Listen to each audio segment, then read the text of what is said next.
party line vote 220 to 207. The bill aims to expand climate-related farming practices, increases investments in conservation, rural development, and energy programs.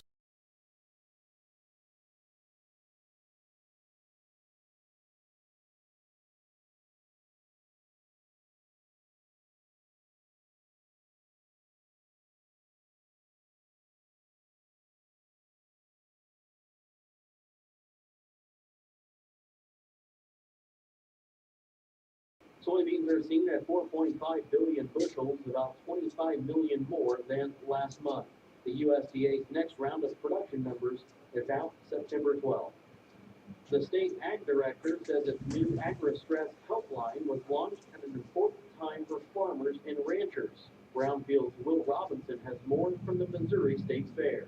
Chris Chen tells Brownfield record input costs, drought in the southern two-thirds of the state, and flooding in eastern Missouri have been devastating for farmers. But it's in those moments that our farmers and ranchers, they're resilient. They find a way to make things work, and that's why we're so proud of them. We know that it's hard, though, and we want to make sure that if they need help, they're not afraid to reach out and ask for it. She says that's why the Missouri Department of Ag launched the Agri-Stress Helpline.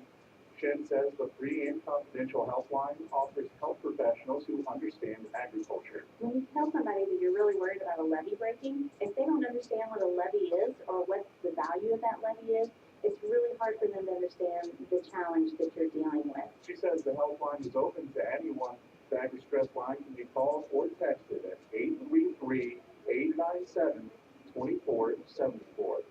From Sedalia, I'm Will Robinson on Brownfield.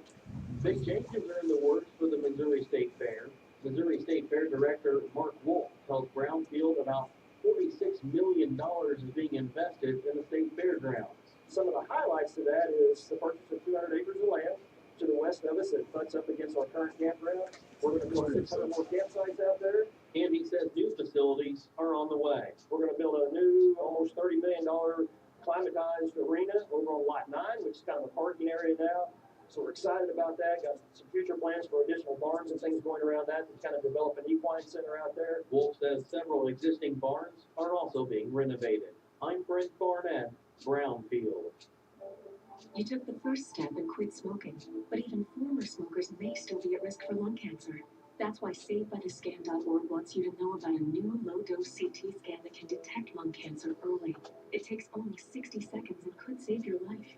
You took the first step, now take the next. Visit SaveByTheScan.org for a simple quiz to see if you're eligible and talk to your doctor about screening.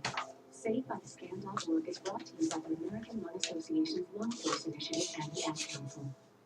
The possibility of lung cancer can be pretty scary, especially for approximately 8 million current or former smokers at high risk. That's why SaveByTheScan.org wants you to know that there's a breakthrough low-dose CT scan that can detect lung cancer early, and it only takes 60 seconds. You stop smoking, now start.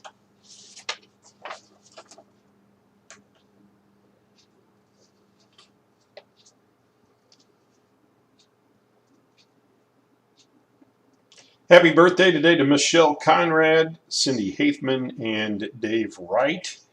And right now it's 68 degrees here at the studios of KTUI. We are AM 1560 KTUI Sullivan, 94.1 FM. It's 7 o'clock news brought to you by Sullivan Bank. USA Radio News with Lance Pride.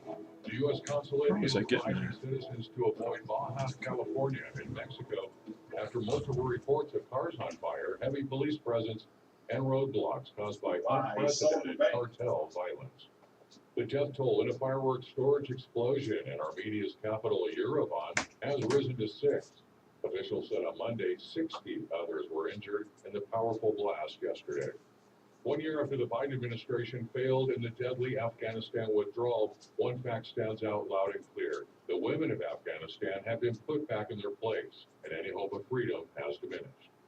The brother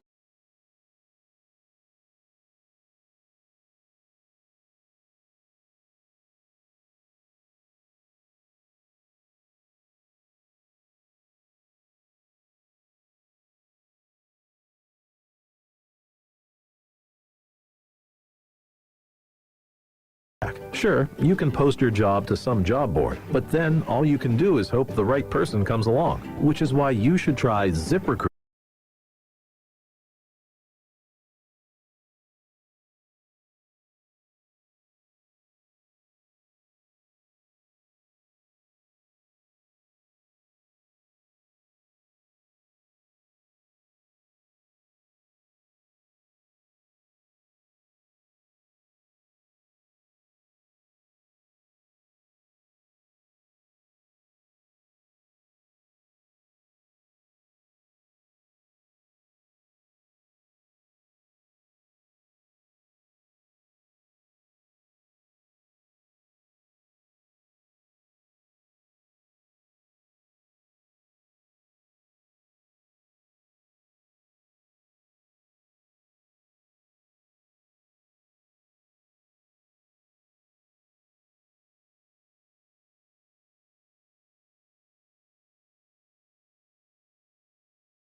Association of School Librarians are bracing for this new law, but state they oppose preemptive removal, censoring, and labeling of library materials. The Library Association states that since there are exemptions for works that are artistic or otherwise informational in nature, that accounts for the entirety of library collections. Ashley Bird, Missouri Net. A new Small Business Administration Recovery Center opens today in St. Louis for businesses impacted by the record flooding in late July. SBA representatives and Missouri Small Business Development Center consultants will meet with each business owner to offer assistance about disaster loans and other programs. Businesses and nonprofits may borrow up to $2 million to repair or replace buildings, equipment, and assets not covered by insurance. And some sad sports news. Kansas City Chiefs legend Len Dawson has been moved into hospice care. The Missouri Department of Health and Senior Services wants you to get outdoors and explore, but first and foremost, we want you to do it safely. In times of extreme heat, it's best to get outdoors early in the morning or evening. Be sure to drink lots of water. Can't stress that enough. Drink lots of water and don't wait until you are thirsty. Wear loose-fitting, light-colored clothing and take frequent breaks in a cool area. And don't forget to wear the sunscreen. Enjoy the outdoors, but be safe. For more tips on how you can be heat safe, go to health.mo.gov/summer. I'm Miles Strid. I'm a deputy warden at the Jefferson City Correctional Center, the Missouri Department of Corrections. I think a lot of people, when they look at corrections, they think, oh, I couldn't do that job. You know, it's difficult, maybe it's dangerous. They're apprehensive about pursuing a career with us. What might surprise them is that most of the time in corrections, you're just dealing with people. Corrections is an exciting career. If you're the type of person that likes the day to fly by and enjoys a challenge, you need to apply today. Secure your future. To apply, text DOC to 44844.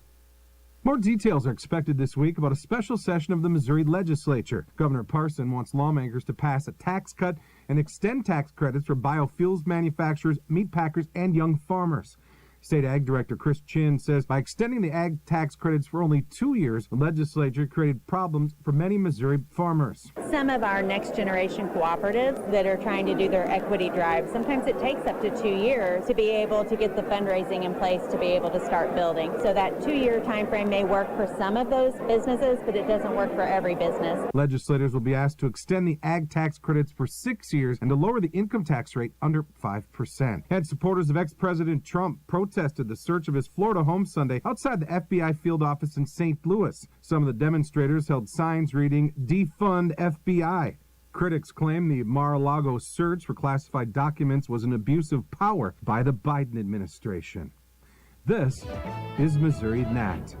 Mobile Wallet, a fast and safe way to pay at millions of stores and within mobile apps. This is Debbie Durham with Sullivan Bank. Start by storing your card's information digitally and securely on your smart device. Shop your favorite merchants using your smartphone, tablet, or smartwatch. Your mobile device sends a unique one-time passcode to the merchant's terminal that doesn't contain actual card information like your name or card number. Add your Sullivan Bank card to your mobile wallet today. Experience the ease and convenience when making your purchases secure. You've heard the saying, slow and steady wins the race. At Edward Jones, we apply that consistent approach to long-term investing. Hi, I'm Donnie Greenwald, your local Edward Jones financial advisor. Investing a little bit at a time on a regular basis is a key to long-term growth. We call this systematic investing. And though it doesn't guarantee a profit or prevent a loss, it is a way to take advantage of market volatility instead of suffering from it. To learn more, call us at 573-468-6046 or visit edwardjones.com. Edward Jones, member SIPC.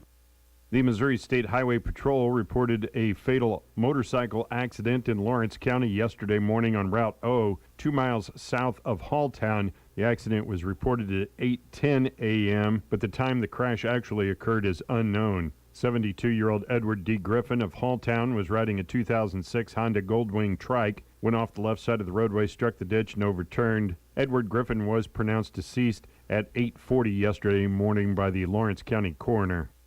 There was a fatal accident in St. Charles County at 11:02 p.m. Saturday on southbound Highway 79 north of Vomond Road. 38-year-old Richard W. Lisinski Jr. of St. Peters was driving a 1997 GMC Jimmy and struck a pedestrian that was walking in the road. The pedestrian was pronounced at the scene by EMS personnel. The pedestrian was identified as 23-year-old Dylan E. Krennick of O'Fallon.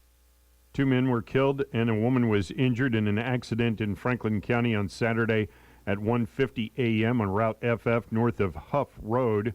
24-year-old Chase K. Clark of Cedar Hill was driving a 2014 Ford Mustang, traveled off the west side of the roadway before overturning and striking a tree. The driver, 24-year-old Chase K. Clark of Cedar Hill, and a passenger, 28-year-old Austin S. Clark of Union, were both pronounced at the scene by the St. Clair Ambulance District personnel. The female passenger, 20-year-old Morgan M. Harrington of Lone-Dell, had moderate injuries. She was taken by St. Clair Ambulance to Mercy Hospital in St. Louis. The Highway Patrol says a Gerald man was injured in a motorcycle accident in Rawls County at 11:10 p.m. Saturday on Highway 19, 5 miles south of Center. 26-year-old Mark J. Jackson of Gerald was riding a 2013 Yamaha motorcycle southbound on Highway 19, struck a deer in the roadway. 26-year-old Mark Jackson of Gerald had moderate injuries. He was transported by Rawls County Ambulance to Hannibal Regional Hospital.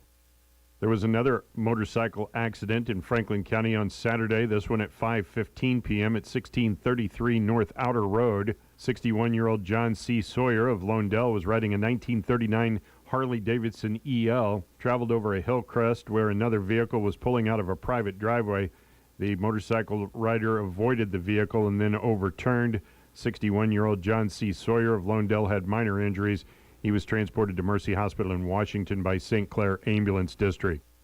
The Highway Patrol reported an arrest in Phelps County at 9:45 last night. 40-year-old Shannon M. Hammer of Rolla was arrested on felony possession of methamphetamine and unlawful possession of drug paraphernalia. She was taken to the Phelps County Jail and released. At 1:42 p.m. yesterday in Washington County, 49-year-old James I. Boyer of Cadet was arrested on a Washington County probation violation. He was taken to the Washington County Jail and was bondable. At 6:28 a.m. yesterday in Franklin County, 31-year-old Stephanie M. Downey Nunnery of St. Clair was arrested for Franklin County traffic, no registration, failure to yield to sirens, failure to secure a child. She was taken to the Franklin County Adult Detention Facility and was bondable. At 5:46 a.m. yesterday in Crawford County, 30-year-old Nicholas E. Schleter of Winfield was arrested on DWI alcohol, failure to drive on the right half of the roadway, resulting in an accident. He was taken to the Crawford County Jail and then released. At 11:50 p.m. Saturday in Franklin County, 22-year-old Clayton E. Glastetter of Washington was arrested on a patrol charge of driving while intoxicated. He was taken to the Franklin County Adult Detention Facility and then released. At 9:58 p.m. on Saturday in Pulaski County, 19-year-old Trevor W. Wiscosel of St. James arrested on felony possession of controlled substance except 35 grams or less, possession of drug paraphernalia exceeding the posted speed limit. He was taken to the Waynesville Police Department and then released. On Saturday at 9:45 p.m. in Franklin County, 52-year-old Corey S. Edwards of Locust Grove, Oklahoma, was arrested on a patrol charge of driving while intoxicated. He was taken to the Franklin County Jail for a 12-hour hold. At 8:19 p.m. on Saturday in Monroe County, 33-year-old Jamie M. Allen of Union, arrested on possession of marijuana under 10 grams, was processed roadside and released. At 9:25 a.m. Saturday in St. Charles County, 47-year-old Christine D. LaPointe of Washington, arrested on a patrol charge of DWI, was taken to the St. Charles County Jail and later released. The Sullivan City Council will be meeting in regular session tomorrow evening at 7 p.m. They will start with a public hearing on the 2022 tax levy. Under requests and petitions, Mid-Missouri Addiction Awareness Group is asking for park use on Saturday, September 17th for an event, the Substance Use Disorder Awareness Day. They do have the monthly bills to go over in the total of $1,834,497.47. Under ordinances, Bill number 3962, sponsored by Alderman Keisha Philpott.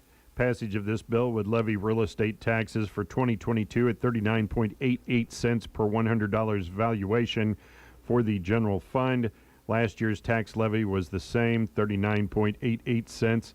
This rate is subject to review and approval by the Missouri State Auditor's Office based upon any new information received prior to September 1st of 2022. There are no personal property taxes in Sullivan. They were repealed in 1993. Bill number 3963, sponsored by Alderman Chris Bunk, would rezone a parcel of land located between North Church Street and North Center Street, owned by JMR Development LLC, from C3 and R2 to R2 Single and Multiple Family District. Planning and Zoning held a public hearing on this on August 9th and recommended approval. Bill number 3964, sponsored by Alderman Chris Bunk, would re-subdivide property located at 771 and 791 North Service Road East by combining two lots into one. The property is zoned C4, General Commercial District, and is owned by Wallace Oil. Planning and Zoning reviewed this plat on August 9th and recommended approval. Bill number 3965 is sponsored by Alderman Randy Counts and would approve a 15-day contract with West Contracting for the 2022 Nova Chip program in the amount of $585,642.50. They do have real estate litigation and personnel for closed session. They will come back into open session for the budget review workshop for fiscal years 2021-22 and 2022-23. That is a look at your local news on a Monday. I'm Sam Scott. It's good to be boring. Excitement is for football and circuses. Boring folks say, yes ma'am, no sir, please and thank you. Boring people show up on time, do their job, and clean up after. Boring work built our bridges, highways, cathedrals, churches, and homes. Sure, it's boring to pay the bills, keep food in the fridge, and tissues by the toilet, and it's boring, dependable people who make this country great. At Level 9, we're boring, and darn proud of it. We're Level 9 Heating and Cooling. Level9HVAC.com. Psychologists, licensed professional counselors, and licensed clinical social workers, Compass Health Network is looking for you. The need is great in our communities, and we are currently hiring licensed staff to help us care for those that need us most. Compass Health Network offers a supportive environment of over 250 clinicians, excellent training, a competitive salary, and great benefits. Join us as we inspire hope and promote wellness. Visit careers.compasshealthnetwork.org and apply today. In recent funeral notices, Lillian Sage Williams, the infant daughter of Devin Edward Lee Williams, and Michaela Renee Hurner Williams, passed away at Missouri Baptist Sullivan Hospital on Wednesday, a short time after her birth. Graveside services will be held at 11 o'clock this morning at Beth Presbyterian Cemetery in Gerald. All arrangements are under the direction of the Hudson Funeral Home of Cuba. Patricia Patsy Jean Klontz, née Longley of Steelville, passed away Wednesday at the age of 74. Funeral services will be held Tuesday at 11 a.m. at the Hudson Funeral Home in Steelville. Burial will be in the Keysville Cemetery in Steelville. Visitation for Patsy Klontz will be from 6 until 8 p.m. this evening at the Hudson Funeral Home in Steelville. Clarence Jean Hall of St. James passed away Tuesday at the age of 89. Funeral services will be held Tuesday at 11 a.m. at the Britton Bennett Funeral Home in Steelville. Interment will be at the Fort Leonard Wood, Missouri Veterans Cemetery at Waynesville. Visitation will be from 5 until 8 p.m. on Monday at the Britton Bennett Funeral Home in Steelville. Lori Ellen Mayer, née Roller of St. Clair, passed away Friday at the age of 59. Funeral Mass will be held Thursday at 10 a.m. at the St. Clair Catholic Church in St. Clair.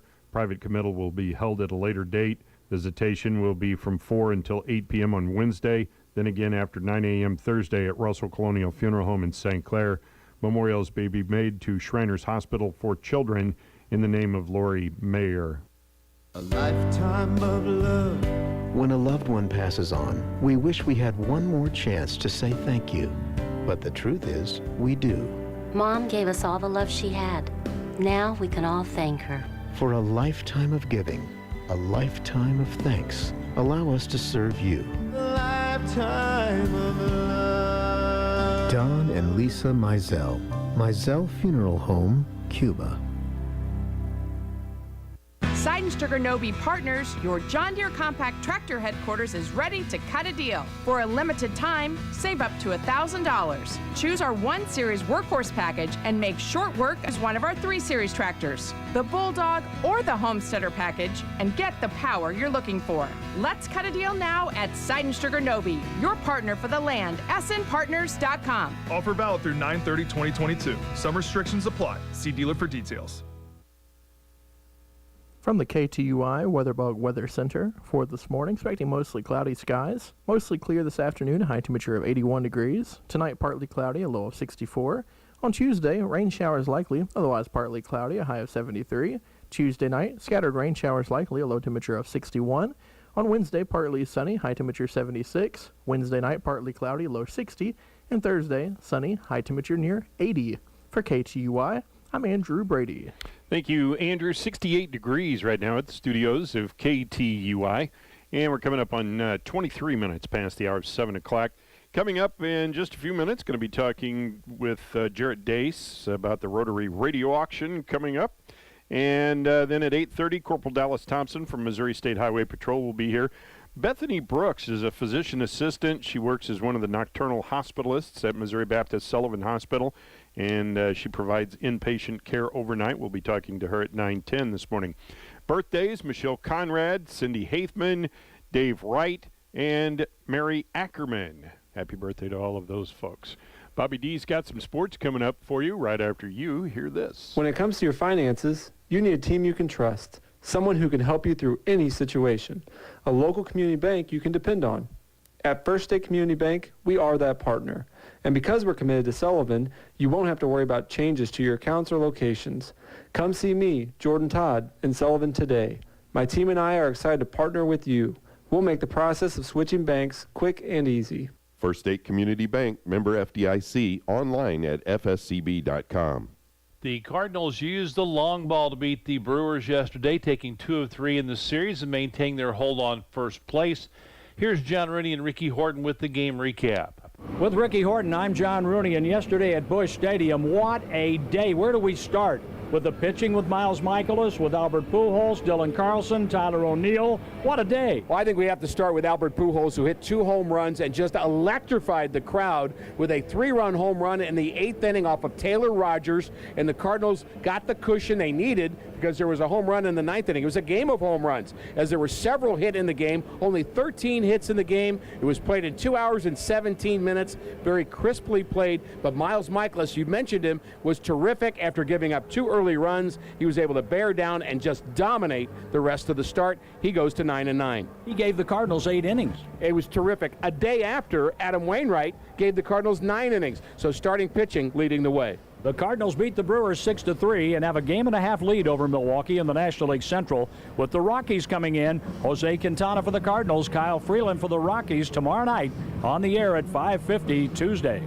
Thank you very much, John. Again, the day off today. The Colorado Rockies come to town for a 3-game series starting on Tuesday, 5:50 pregame, 6:45 first pitch on 102.1 KTUI FM. In hopes of helping Dakota Hudson become a more efficient pitcher, the Cardinals are planning to skip him in the rotation on Wednesday, according to manager Oliver Marmol. Cardinals do have the day off today. That would allow Jordan Montgomery to pitch on regular rest. Hudson, who is 6-6 with a 4.17 ERA this season, has struggled to find consistent footing because of troubles with walks and finding too much of the plate against right-handed hitters. Hudson's pitching pace has also been a major concern, especially with Marmol. This season, Hudson has limited left-handed hitters to a .217 batting average with only 2 home runs, but 32 of his 50 walks have come against lefties.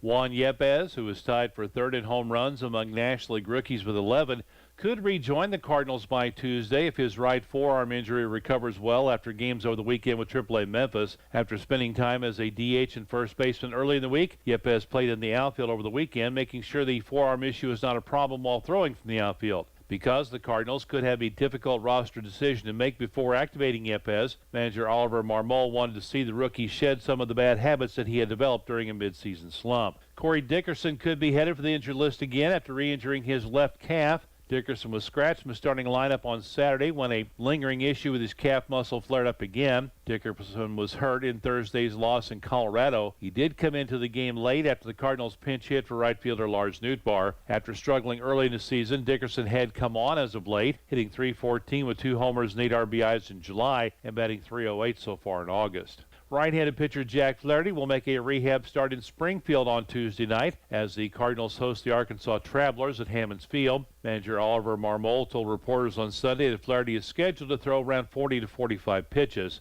Flaherty made an appearance with AAA Memphis last Thursday, pitching 1 inning, giving up 4 hits and 3 earned runs while striking out 2. Linebacker Brayshawn Littlejohn committed to Missouri's football class of 2023 on Saturday. The three-star prospect, who is from Gaffney, South Carolina, chose MU over offers from Appalachian State, Colorado State, and Colorado, among others. The 6'2", 222-pound pledge is the 10th commitment to Coach Eli Drinkwitz's next class. He's the first linebacker the Tigers have hauled in for next year. Rivals has MU's class of 2023 ranked 62nd in the nation at this point. Former Owensville Dutchman baseball players Gavin Logue and Dominic Gergaitis will look to make immediate contributions this season as members of the East Central College baseball team. ECC baseball head coach Jonathan Mills said these guys have a chance to earn playing time right out of the gate. I'm excited to see what Gavin and Dominic can do to help us continue to have success. Logue led the Dutchman in most offensive categories during his senior campaign, led the team in on-base percentage and hit by pitch. They were part of a senior-laden lineup that led the Dutchman to their first district title in 42 years. The Sullivan 2022-23 All-Athletics Parent-Guardian meeting is scheduled for Tuesday night at 6 o'clock at the Sullivan High School Theater. That will be followed by the Fall Sports Parent-Guardian meetings with the coaches to follow. If you have any questions, contact Activities Director Cody Davis, davisc@sullivaneagles.org. The New Haven High School Parent-Athlete meeting for this school year will be held August 18th. That'll be Thursday night at 7:15 p.m. in the high school gym. If you have any questions, you can direct those to Activities Director Jamie Hayner, JHOENER, at newhavenschools.us. The Ozzie Smith Sports Academy, in conjunction with St. James Parks and Recreation Department, sponsoring a baseball and softball summer camp for boys and girls ages 7 to 14, gets underway today and goes through the 18th on Thursday. They'll be at Marcus Field, Nelson Hart Park in St. James. Cost for the camp is $179. Camp will consist of technical training in baseball and softball. Kids will be grouped by age level and an approximate camper-instructor ratio of 10 to 1. Every camper gets a certificate of completion, a written evaluation, a T-shirt, and tips from the pros. Find out more information and register online at OSSASportsacademy.com.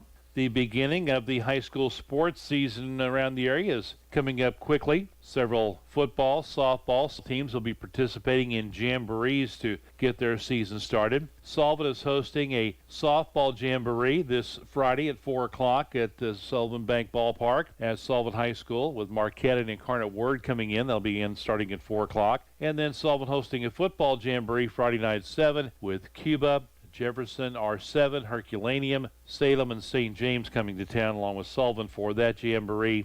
The Sullivan volleyball team is hosting a jamboree with Owensville and Potosi on Tuesday the 23rd. Also St. James softball jamboree coming up on Saturday the 20th with Owensville, St. Clair, and Herman coming to town. That'll start at 9 o'clock. Regular season gets underway on Friday the 26th. Sullivan will open up with the People's Bank Back-to-School Softball Classic at Campbell Chapman Complex. Sullivan begins play on Friday the 26th at 10 a.m. as they will take on DeSoto, followed by a game against Capital City at 11:45, and then Northwest at 3:15. Bracket play continues on Saturday, and we'll broadcast several of those games from that tournament. We'll also have the opening football game on Friday night the 26th at home against Northwest at 7 o'clock.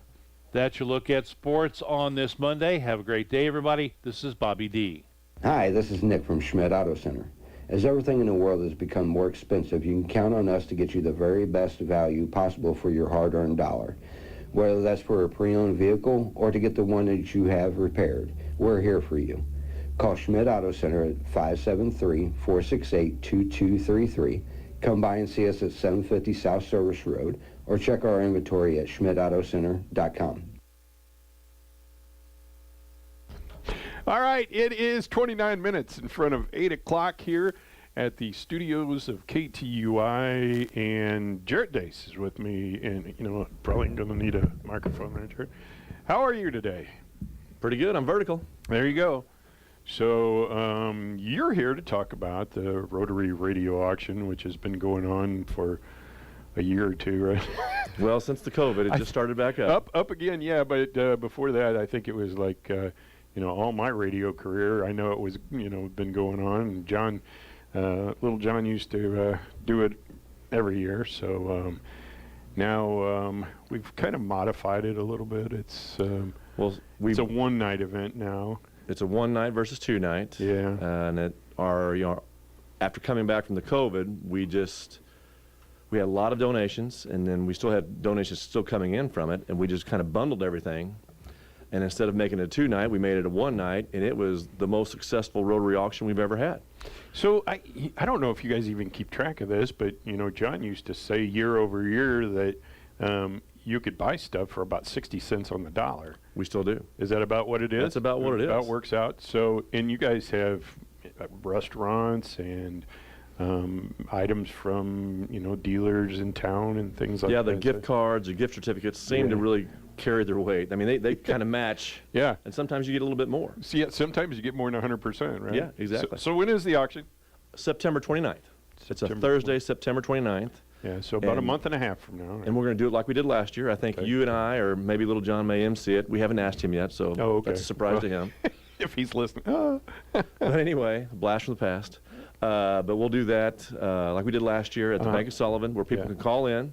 And then I think Brady Fasali is going to hook us up on the Facebook Live. There you so we'll have it all on television like we did last year. And it'll be for 3 hours from 6 to 9. Hopefully we'll get it all done by then and maybe a little bit sooner. So what does Rotary do with this money? We actually just give it all back to the community with the $500 scholarships for all the kids in the Bourbon area and the Sullivan area. And then recently we have been promoting where the kids that have gained it before can come back and get it again their following years in college. Oh, cool. And so like last year we had 4 or 5 participants that re-up for it, and they got it. So like their sophomore year they can... Yeah. Yeah. Yes, Well, that's sir. Neat. Yeah. It worked out really well. I think that we've had one kid go all 4 years and they got $2,000 from our Rotary Scholarship, which is, I thought, it's a pretty good deal. We want to actually be able to fund where a kid who receives it gets it for all 4 years. Oh, that'd be neat. I mean, our goal is, so we're trying to get as much donation as we possibly can, which we're thankful for what we have. We would like to get more if we could and, bring more in and give more out. That's our goal. So how's Rotary doing? Rotary, we went through about, I'd say 10 years ago, we kind of went through a big decline in membership. We kind of had a restructure. And then we were kind of like steady Eddie. We kind of brought the pancake feedback. And we started doing a few things. And we have a really good core of people right now that really love to work and really donate their time and give back to the community. And then right now we've been on a little growth spurt. We've got 4 or 5 new members, and people seem to be excited about coming to be aboard of Rotary. We've really changed the way we do things. We don't meet every Tuesday. We try to meet once a month, every second Tuesday of the month. But when we do have something going on like this Rotary auction or the pancake feed, we're going to meet more often. So because we have a lot to talk about, the flyers going out, who we have donating, if we're going to be on the radio, the newspaper, stuff like that. So. This is the only time we meet a lot. We're going to try to have a couple social events this year, like for bringing new memberships in, and just let everybody know that we're just not around eating lunch. We want to go out and be a part of the community, and we have fun doing it. But we are definitely a working mind organization. So where do you meet normally? At the library. At the library? It's a great place. And then we've done our food different to where Frikes is basically send out a little web page or a little link. And you ordered your food, so you just get on there and you click on there. Wow. And you order, they usually give us 4 choices with the dessert. The meal's really good. I mean, the camaraderie's really good. I mean, that's one thing we keep it going on because the camaraderie's really good. It seems to be going in the right directions. I know these civic events, these civic clubs, they're on a decline. But, Rotary celebrated its 75th year last year. This is the Sullivan chapter. And I think we're on a growth spurt right now. So it seems like our hard work has paid off, and I think we've got a good group of people in there. It's I would say eclectic because it covers all of us. We've got some people that are moved in from California who want to be a part of the club, and they're a big help. We're looking for more. So if you would love to be a part of this club, we meet every Tuesday right now till September 29th because of the Rotary auction at noon at the library. If you want to, our club will pay for your first free lunch, and we can give you a passcode and let us know, and we can take care of it. All right. So what if somebody would like to donate to the auction and you haven't hit them up yet? Well, we will hit you up. But if we haven't, you can. Well, we have flyers. We're being made flyers right now. We're going to put them in a bunch of businesses. And then also, if you want to, you can call me on my cell phone at 573-259-5935. And we're out there. You don't have to go looking very hard if you want to donate something to Rotary, because we're all here. All right. So anything else going on? Football season. I'm ready to rock and roll this football season. Hope it's we have a good season, and I'm pretty excited about it. So are you insuring anybody? Insuring anybody? You were talking about what were we talking about? We were talking about the electric bikes. Electric bikes, yeah. Oh yeah, we've had a little hint about somebody maybe donating an electric bike, coming to the Rotary deal, and we were talking about because I'm seeing everybody coming in and insuring them all the time. Insuring electric bikes. Yeah, these must be the hot item right now. It is. What about the UTVs and stuff like that? Oh, they're just everybody's getting them. I know. Everybody's insuring them. I have a golf cart. They won't allow it on the road. Well, that's illegal. So, no, I don't ride it on the road. I ride it around the airport. Yeah, well, I understand that too. I got a golf cart too, but I live on a golf course, so I'm pretty good. Yeah, there you go. Pretty good. All right, so once again, it's September the 29th, which is a Thursday night, right? Yes, sir. And so it's about a month and a half from now. Folks, you can really get some deals. And then people that want to donate, that are serious about donating, a lot of times they'll bid 100%. So I've seen them go for 110 or so percent over. You get people in little bidding wars and things like that. But yeah, it's a great night. It's quite fun too. It is a lot of fun. The groups, the groups that get together. Yeah, they have little parties. They have little adult drinks, I think, and then they have they could be bidding against each other in the same room. Yeah, we've had that happen too. Yeah. All right, Jared. Well, I appreciate you coming in. Well, thanks for having me, Sam. We'll have you again before. I look forward to it. All right, and you can tell us some of more of the items that have. And we'll be in the paper every week, or once we get donations coming in, we'll let it be known what's going to be on. All right, sounds good. Thank you, sir. All right, take care. All right, that is Jarrett Dace, and he's with the Rotary program here in Sullivan. It is 21 minutes in front of 8 o'clock, and Bobby D will be making his way in here. Let's see, I probably need to tell you about the Secret Kitchen. Laurie's got the Secret Kitchen down there at 10 West Main Street, and those folks are working really hard to revitalize the Main Street area, and Laurie's got just a tremendous amount of items. A lot of times we talk about gift giving and stuff like that, but she's got a lot of stuff. Just, you might want something for your home. She's got some wines. She's got some dips, things to make dip out of, and a lot of everyday items, kitchen utensils. Not just kitchen utensils, but decorative items for every room of your house. It's one of those stores where you really need to go down and take a walk through just to see what all's there. She's got this, I always forget what it's called, this sauce. You can put it on any, something Freddy, some fast Freddy, I don't know, any ghetto sauce, that's what it is. Okay. And you can put it on anything. And I've tried it on chicken, I've tried it on meatloaf, I've tried it on steak. Fried bologna? Yeah. I don't know if I haven't tried it on bologna yet, but I put it on a lot of different stuff, and it's just really good. So she's got that. She's got all kinds of stuff. So stop in 10 West Main Street. It's called the Secret Kitchen, and Laurie's super friendly, and she'll help you out. And even I'm sure she'll if you're looking for something special, she'll try to find it for you. Oh yeah, without a doubt, yeah. A lot of that stuff, like you mentioned, the ghetto sauce, just a lot of things like that are essential to have in your kitchen, because there's a lot of that versatile stuff that goes good with everything. So let's see. I wanted to talk about the Shakespeare Festival, St. Louis Shakespeare Festival. They brought 6 folks out in a van that said St. Louis Shakespeare Festival on it, and they set up on the front lawn of the Harney Mansion on Saturday and performed A Midsummer Night's Dream, of course by William Shakespeare, with support from Dr. W. Depew, and it was just a load of fun. They had the front rooms of the Harney Mansion, and they just had a spread of grapes and cheese and I don't know, just all kinds of stuff. Oh, I don't know who made the stuffed mushrooms, but kudos. Yeah. So I don't know. My wife had some peach wine or something I don't even know what it was. She said it was really good. I think she took a picture of it. So she's going to try to find it somewhere. There you But go. they had all of these wines and I think some beer and stuff like that. And I stopped and picked up a strawberry watermelon drink before I went, so I didn't partake of any of that stuff. Okay, well, yeah, all right. But I did eat. And, Yeah, well, yeah. yeah.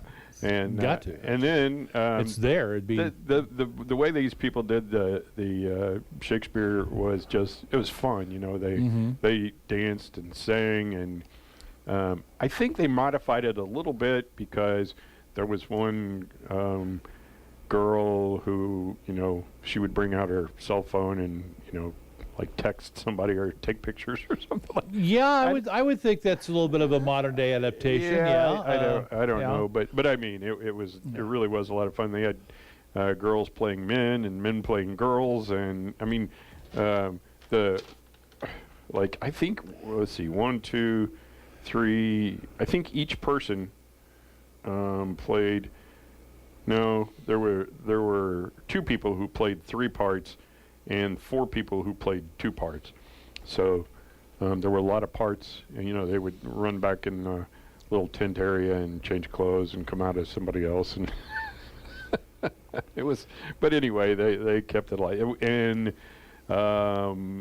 started at 6:30, and I think it was over shortly after 8 o'clock. Well, So, yeah, went quick. It was, Lot of and fun. we had beautiful weather for it. Oh yeah, it was and great. with the exception Saturday of somebody who thought it would be really cool for us to hear the pipes on his truck. Okay. Because he pulled up there, you know, and looked around and Wonder then what was got it. on it. Yeah. You know, it was like, well. Yeah, and I'm sure a lot of people stood up and applauded for that, didn't they? Yeah, no. Thoroughly impressed. Yeah. We went to the Cardinal game. I saw some pictures. Yeah. Didn't get a win. Wainwright pitched But you well. got but bobbleheads. we got a bobblehead. And got to celebrate my youngest daughter's birthday. And she was real happy yesterday that Albert hit a couple of home runs for her. Her birthday was actually on Sunday. Yes. But she was not thrilled that they scored 6 runs and she had to go back to Springfield, so couldn't get use the promotion to get a cheap drink today. So, right. And they didn't score 6 runs on Friday night before they came up on Saturday, so she was like, they hate me. They never scored 6 runs before I come home. Yeah, I'm like, well, okay, well. You know. Well, there was a couple of games they scored 6. They did they did yesterday. One they scored twice. Yeah. 2 times 6 runs. Yeah, they did a few days ago, but no, it's a good game, good night. I had a little girl there in St. James. Actually, her grandparents used to live across the street from us, her great grandparents, and she was one of the multitude of ceremonial first pitches. Oh, really? That they threw out. Yeah, her uncle, great uncle, pitches for the National Slow Pitch softball team as he's actually a St. Louis Softball Hall of Famer. Wow. Went to school in St. James, and you know his mom and dad lived there across the street. He's about the same age as my wife, and he had sold us. They had a block of tickets through Dudley, and so he had sold us some tickets a few months ago since it was close to my daughter's birthday. So we thought, well, we'll just take her to a ball game, but we had a real nice night, beautiful night. I mean, temperature was, it was like, oh my gosh, this was April. Or early May or something. It was no humidity, breeze blowing through the park, and I was just like, wow, all ball games should be like this. They never are, but no. But it was, and they had a good day celebrating her birthday yesterday. So it's a good weekend. Good. Got to see the kids. Well, let's see. At mile 20 of a marathon, what's that? 26 miles. That's what. 26.2. Yeah. Yeah. We're not, quote, almost there, and we're almost certainly not looking great. Yet, well-meaning supporters tell us we are, in the hope it will inspire us to power on. Does it work? No, not really. Yeah. Study found that the quality of support makes a difference. Runners interviewed after 10K and half marathon events said that personal and authentic support was particularly valued. The paper's authors advised us, cheers with impact, that instructional, motivational, personalization, authenticity, confidence building, and tailored to the distance. For example, great pace, Helen, keep it going, and you've got this, Paul. We're proud of you. So so I did run, what was it? 10K, I guess. That's 6.2 miles. Yeah. Yeah, I ran a 10K. That was the farthest I've ever run. And I did that, let's see. How many times did I do that? Once. And learned your lesson. Did you have any supporting cheers from the crowd? I don't remember. Do you remember if they helped or not? No. Okay. If I remember correctly, I think I was in the Air Force at the time, and my aunt, who was running on a daily basis, she challenged me to this. Okay. And I don't remember. I think we started over at the hospital, ran to the high school and back, I believe it was. But when I got, let's see, when I got about to the where the turnoff for the golf course is. Mm-hmm. Well, I had been to the high school and I was coming back, and I got back to that. My aunt reached that point at the same time, but she was going still toward the high school. So you were ahead of her. Oh yes, and stayed there. Okay. Well, but yeah. All right. Of course, I was. Let's see. I was trying to remember. She's, if I was 21 or something like that, then she would have been 32. A few years older. Yeah. A few years older. Okay. Yeah. Bullet Train was the #1 movie in North America for a second weekend in a row, earning an additional $13.4 million in receipts over the weekend, according to BoxOfficeMojo.com. Coming in #2 was DC League of Super Pets, followed by Top Gun Maverick. And it's actually had a resurgence. It's up to #3 at $7.15 million. There must not be anything. Yes. Thor: Love and Thunder at #4. I saw Super Pets the other day. Nope at #5. I've not seen Super Pets. Saw Thor last weekend. And, did you? And Top Gun Maverick, we've seen it. And are thinking about going back. Really? We enjoyed it. I wouldn't mind going back. Minions at #6, The Rise of Gru. Where the Crawdads Sing at #7. Bodies, Bodies, Bodies at #8. Never heard of that one. Elvis at #9 and Fall at #10. The weekend's top 10 movies raked in about $55.6 million compared to last weekend's top 10, which grossed at $88. Of course, led by the opening weekend for Bullet Train. I think they had 50-some million maybe, or 40 million. Well, I took my grandson to see Super Pets. Oh, yeah. Well, so did he like it? Oh, yeah. He thought it was all right. I don't think he wasn't as excited about it as when we went to see Minions, I think. But, okay. But, yeah. Did you like it? That was all right. It was a kid's movie. And yeah. It didn't have, the adult humor in it that Minions has. Yeah. I always appreciate when you can make it entertaining for the children, but there's, something. There's a certain level there that above adults their get. heads That the little kids well, don't. And a lot of it had to do with, the music, was from the 70s and stuff like that. So it was fun. Right. And it seems like they pulled the plug on Anne Heche yesterday. I had heard that she was brain dead and that they were keeping her alive for donation of organ. Yeah, the was in that car crash on Friday, I guess. Been on life support in the Burn Center in Los Angeles after suffering a severe anoxic brain injury caused by lack of oxygen. Car crashed into home August 5th, and it caught fire. She was pulled out and was initially conscious when they first pulled her out of the car, out of the house, and then lapsed into a coma either before or right after she got to the hospital, and has been basically declared brain dead on Friday, and they just kept her on life support. Was one of the hottest actresses in Hollywood in the late 90s, starred in films such as Donnie Brasco with Johnny Depp, Volcano with Tommy Lee Jones, Wag the Dog with Robert De Niro, and was part of the ensemble cast in the original I Know What You Did Last Summer. Also starred with Harrison Ford in 6 Days, 7 Nights. She was Marion Crane in the remake of Psycho, and also was in the indie favorite Walking and Talking. Recently had recurring roles on Chicago PD and All Rise, and was a contestant on Dancing with the Stars in 2020. But, So, a Smyrna, Georgia restaurant has closed after 42 years. Scalini's Italian restaurant served classic, old-school Italian dishes, but was probably best known for its eggplant parmesan, a dish that was said to help induce labor for mothers close to or past their due dates.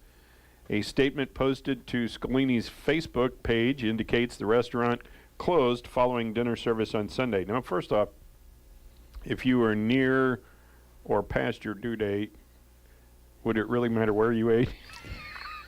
Because you know the baby's coming at some point, right? Yeah, well, it's one of those urban legends, if you're past and and it looks like it's going to keep going, you go eat some eggplant parmesan at this restaurant, and then next thing you know, you're on your way to the hospital. So this was not yesterday, but actually August the 7th. Oh, a week ago. Okay. Yeah, no reason was provided for the closure, but replies by the restaurant to questions regarding its sudden closure suggest part of the decision may be due to a lack of employees.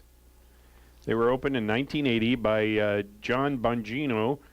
Scalini's became famous for the fabled eggplant parmesan and the claims it hastened labor for those who ate the dish during the latter days of their pregnancy. The lore surrounding Scalini's eggplant parmesan eventually led the restaurant to compile a wall of photographs affectionately known as the Baby Eggplant Club, filled with hundreds of pictures of infants supposedly born because the mothers had eaten the eggplant parmesan within hours or days of giving birth. Now, maybe there's something in eggplant that does it, or maybe it's just not very good, and I actually developed some sort of an intestinal issue, and that enabled them to. I don't know. I like don't want to go there. Parmesan. I like eggplant. I'm not a big eggplant fan. Fried eggplant with you can eat it like pancakes. Put a little butter and syrup on it. I've not tried eggplant for a very long time. Oh. So I mean, I don't know, maybe, and I've acquired a taste for several different things in my later years. Yeah. That I didn't used to eat as a youngster. So I don't know. Maybe I would eat it now, but I don't know. When I tried it years ago, I'm just like, I didn't eat mustard until I was probably in the Air Force. I don't know. I've always been a mustard. I didn't. Zucchini, asparagus, some of those sort of things I've developed a taste for later in life. I didn't used to. You couldn't pay me enough to eat that stuff. Yeah. Fried zucchini, I love fried or baked. Yeah, fried or baked zucchini with a little Parmesan on it. And, dip in some ranch dressing. Spaghetti. Have you ever had spaghetti made out of spaghetti squash? I have. I like it. I like it. It's different. It's one of those things. If I ate it more often, I would probably grow to like it more. In my limited exposure to it, it's like okay, I can eat this without making some really nasty faces and embarrassing the host. I would suggest Moretta make some for you, but she probably put peanut butter in it, which might not be bad. I don't think we'd go peanut butter on that. We not in pasta. She'd probably find some way to enhance it, but I don't think peanut butter's the key there. I don't know. I was looking at this on the St. Louis Channel 2 website, and this is a conversation my family actually kind of had over the weekend about TV shows and or movies that were filmed in Missouri or St. Louis, and why Missouri was kind of lagging behind in the film industry, and so it was ironic that I saw this morning, and some of these I knew about, but some scenes that in fairly well-known movies that were filmed in St. Louis. There were some full movies that were filmed here, some just some scenes. Like Planes, Trains, and Automobiles. There was, that was one of them. Of course, Meet Me in St. Louis, a lot of that was filmed here. They showed a lot of Forest Park, and then some of the house in the yard where the family lived. I didn't know that Escape from New York. No, I didn't know that either. Yeah, with Kurt Russell, and the bridge in that scene where you went, across. That was the Eads Bridge. Oh, yeah. Well, that makes sense. Yeah. And then they also filmed in Union Station. No, excuse me, it was the Chain of Rocks Bridge. Chain of Rocks. Okay. And then they also filmed a lot in Union Station. Some of those interior fight scenes and stuff. Brains, Stronghold, the fight scene, Union Station, that was all in there. Of course, there was National Lampoon's Vacation, driving across the Poplar Street Bridge and getting their tires stolen, downtown. Planes, Trains, and Automobiles. So they were at Lambert Airport renting a car, and the mayhem that ensued from there. Steve Martin was walking down the runway and scooting down the hills. Up in the Air with George Clooney. The high school that he breaks into was in St. Louis. Huh. And the wedding and reception scenes from that movie were also filmed in St. Louis. And the apartment at the mansion house that George Clooney lived in the movie, that was filmed in St. Louis. White Palace. Now I knew that when it was Susan Sarandon and James Spader. Yeah, I remember. Kind of a takeoff of White Castle. Yeah, I knew that there were a lot of that movie was filmed here. I remembered Fever Pitch. That was with Drew Barrymore and. I don't think I ever saw that. That was the movie. They were Red Sox fans, and it was actually being filmed in 2004 when the Red Sox and Cardinals were in the World Series. And so the parts of the finale were shot in Busch Stadium when the Red Sox won the World Series there. I did not know this one, that Identity Thief with Melissa McCarthy and Jason Bateman. Quite a few scenes in that movie were filmed in St. Louis. I didn't realize that. And, of course, way back when, the Great St. Louis Bank Robbery. Things are tough all over, and that was a Cheech and Chong movie. They drove across the MacArthur Bridge after it hit close to traffic. That was in there. The Christmas Chronicles, where Santa flies through the arch. American Flyers, in addition to the opening scene showing the arch and the landing, there were scenes that were filmed in St. Charles City and County. And I didn't know this, Bad Grandpa. I didn't see that. I've seen the movie. But I didn't. And then Larger Than Life with Bill Murray, part was filmed in Granite City and some in North St. Louis. So that was just some of the movies. There's some TV shows. I'll get to those later. All right, Michelle Conrad, Cindy Haithman, Dave Wright, and Mary Ackerman all have birthdays today, so happy birthday to all of them. We're coming up on 8 o'clock. Coming up at 8:30, I'm going to be talking to Corporal Dallas Thompson from the Missouri State Highway Patrol. We are AM 1560 KTUI Sullivan 94.1 FM. You can pick us up on YouTube and tune in. It's 8 o'clock and time for the expanded edition of KTUI News. USA Radio News with Lance Pry. The Federal Bureau of Investigation has determined that the gun that killed the cinematographer on the movie set Rust endured a pull of the trigger to fire the weapon. That's according to a forensics report. Actor Alec Baldwin was holding a gun when it fired, killing the woman. The gigantic spending bill, erroneously called the Inflation Reduction Act, was passed by 100% of the Democrats in the House with 0 Republican support. This bill ensures the recession will continue longer than it was before the partisan vote. 87,000 more IRS agents and less than 1,000 billionaires in America? House Republican Whip Steve Scalise is warning these armed tax agents will be coming after you. So President Biden, who made that promise multiple times, if you make under $400,000, don't worry, your taxes don't go up. This bill breaks President Biden's promise. It's confirmed by the CBO. We are USA Radio News.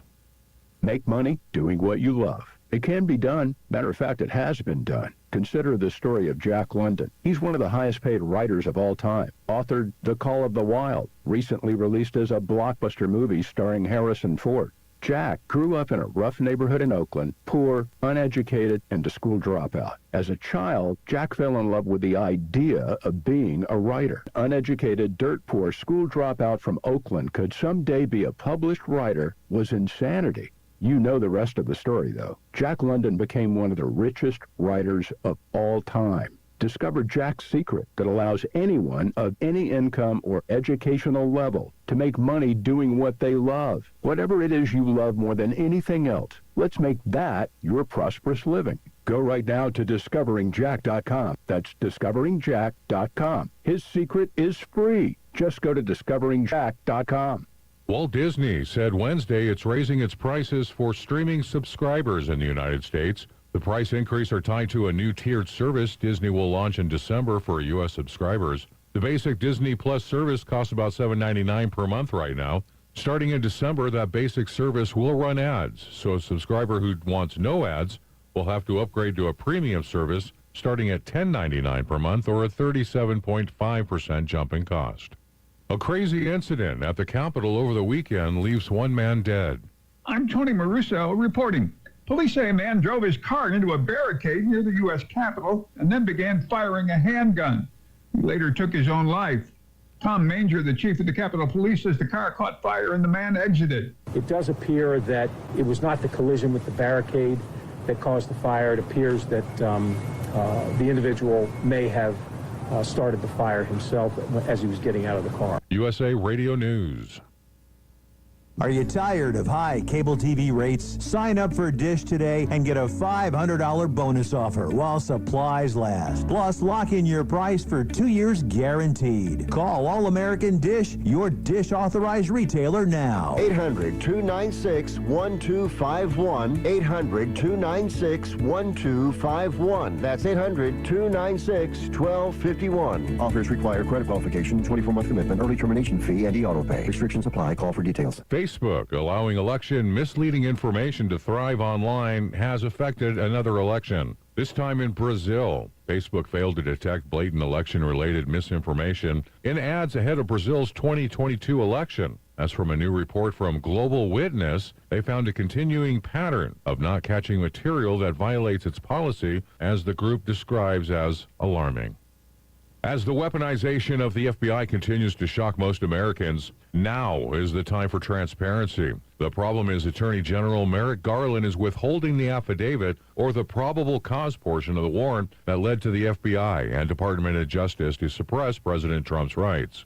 Tom Fitton, the president of Judicial Watch, a think tank that investigates government corruption, was on Newsmax overnight. We've asked for the underlying affidavit, which is typically used by the FBI to explain to the court the basis for what now even Garland admits is a pretty extraordinary raid on the home of President Trump. And that information will tell us, and I'm not saying it should be given the credence I'm sure the big media will give it, the basis for raiding his home, what information they had, what information they were specifically looking for. At least it ought to tell us that.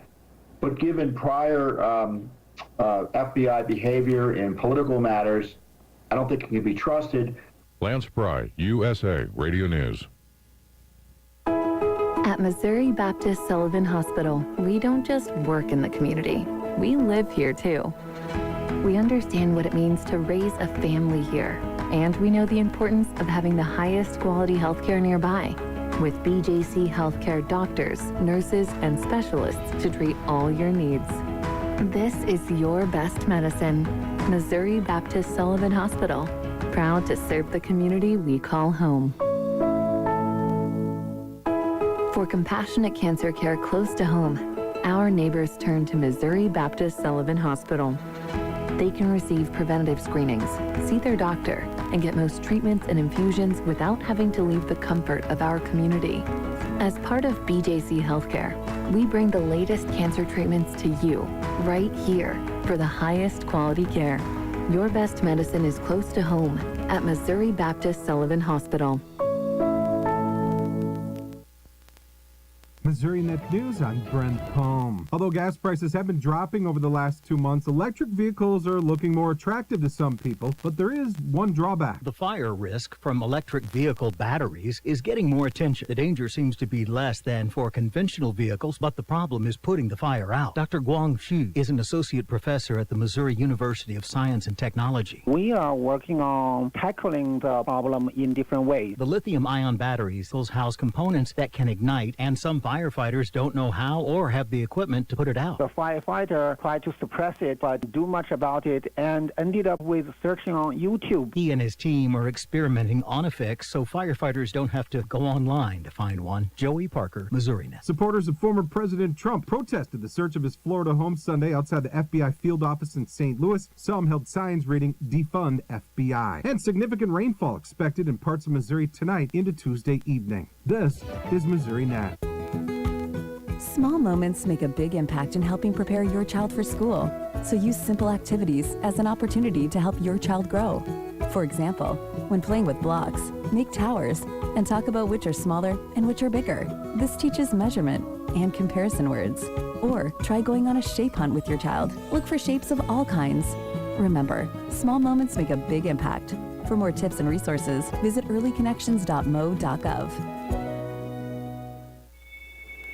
A message for everyone using the roads. That's you drivers and riders, evening runners and those running errands, lake dippers and road trippers.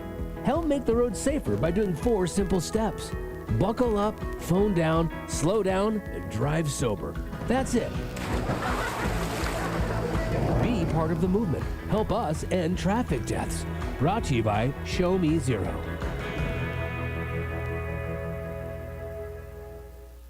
When it comes to your finances, you need a team you can trust, someone who can help you through any situation, a local community bank you can depend on. At First State Community Bank, we are that partner. And because we're committed to Sullivan, you won't have to worry about changes to your accounts or locations. Come see me, Jordan Todd, in Sullivan today. My team and I are excited to partner with you. We'll make the process of switching banks quick and easy. First State Community Bank, member FDIC, online at fscb.com. Seidenstricker Nobe Partners, your John Deere compact tractor headquarters, is ready to cut a deal. For a limited time, save up to $1,000. Choose our 1 Series Workhorse package and make short work of your to-do list. Or choose one of our 3 Series tractors, the Bulldog or the Homesteader package, and get the power you're looking for. Let's cut a deal now at Seidenstricker Nobe, your partner for the land, snpartners.com. Offer valid through 9/30/2022. Some restrictions apply. See dealer for details. The Missouri State Highway Patrol reported a fatal motorcycle accident in Lawrence County yesterday morning on Route O, 2 miles south of Halltown. The accident was reported at 8:10 a.m., but the time the crash actually occurred is unknown. 72-year-old Edward D. Griffin of Halltown was riding a 2006 Honda Goldwing trike, went off the left side of the roadway, struck the ditch, and overturned. Edward Griffin was pronounced deceased at 8:40 yesterday morning by the Lawrence County coroner. There was a fatal accident in St. Charles County at 11:02 p.m. Saturday on southbound Highway 79 north of Vomond Road. 38-year-old Richard W. Lisinski Jr. of St. Peters was driving a 1997 GMC Jimmy and struck a pedestrian that was walking in the road. The pedestrian was pronounced at the scene by EMS personnel. The pedestrian was identified as 23-year-old Dylan E. Krennick of O'Fallon. 2 men were killed and a woman was injured in an accident in Franklin County on Saturday at 1:50 a.m. on Route FF north of Huff Road. 24-year-old Chase K. Clark of Cedar Hill was driving a 2014 Ford Mustang, traveled off the west side of the roadway before overturning and striking a tree. The driver, 24-year-old Chase K. Clark of Cedar Hill, and a passenger, 28-year-old Austin S. Clark of Union, were both pronounced at the scene by the St. Clair Ambulance District personnel. The female passenger, 20-year-old Morgan M. Harrington of Lonedell, had moderate injuries. She was taken by St. Clair Ambulance to Mercy Hospital in St. Louis. The Highway Patrol says a Gerald man was injured in a motorcycle accident in Rawls County at 11:10 p.m. Saturday on Highway 19, 5 miles south of Center. 26-year-old Mark J. Jackson of Gerald was riding a 2013 Yamaha motorcycle southbound on Highway 19, struck a deer in the roadway. 26-year-old Mark Jackson of Gerald had moderate injuries. He was transported by Rawls County Ambulance to Hannibal Regional Hospital. There was another motorcycle accident in Franklin County on Saturday, this one at 5:15 p.m. at 1633 North Outer Road. 61-year-old John C. Sawyer of Lonedell was riding a 1939 Harley-Davidson EL, traveled over a hill crest where another vehicle was pulling out of a private driveway. The motorcycle rider avoided the vehicle and then overturned. 61-year-old John C. Sawyer of Lonedell had minor injuries. He was transported to Mercy Hospital in Washington by St. Clair Ambulance District. The Highway Patrol reported an arrest in Phelps County at 9:45 last night. 40-year-old Shannon M. Hammer of Rolla was arrested on felony possession of methamphetamine and unlawful possession of drug paraphernalia. She was taken to the Phelps County Jail and released.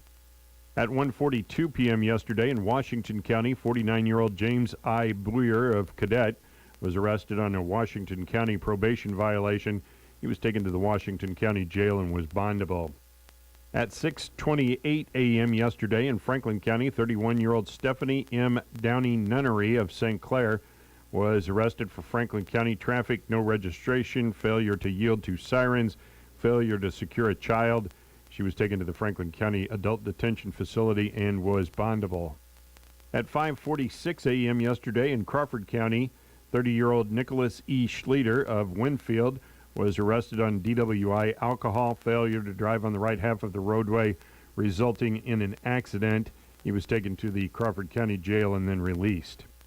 At 11:50 p.m. Saturday in Franklin County, 22-year-old Clayton E. Glastetter of Washington was arrested on a patrol charge of driving while intoxicated. He was taken to the Franklin County Adult Detention Facility and then released. At 9:58 p.m. on Saturday in Pulaski County, 19-year-old Trevor W. Wiscosel of St. James, arrested on felony possession of controlled substance except 35 grams or less, possession of drug paraphernalia exceeding the posted speed limit. He was taken to the Waynesville Police Department and then released. On Saturday at 9:45 p.m. in Franklin County, 52-year-old Corey S. Edwards of Locust Grove, Oklahoma, was arrested on a patrol charge of driving while intoxicated. He was taken to the Franklin County Jail for a 12-hour hold. At 8:19 p.m. on Saturday in Monroe County, 33-year-old Jamie M. Allen of Union, arrested on possession of marijuana under 10 grams, was processed roadside and released.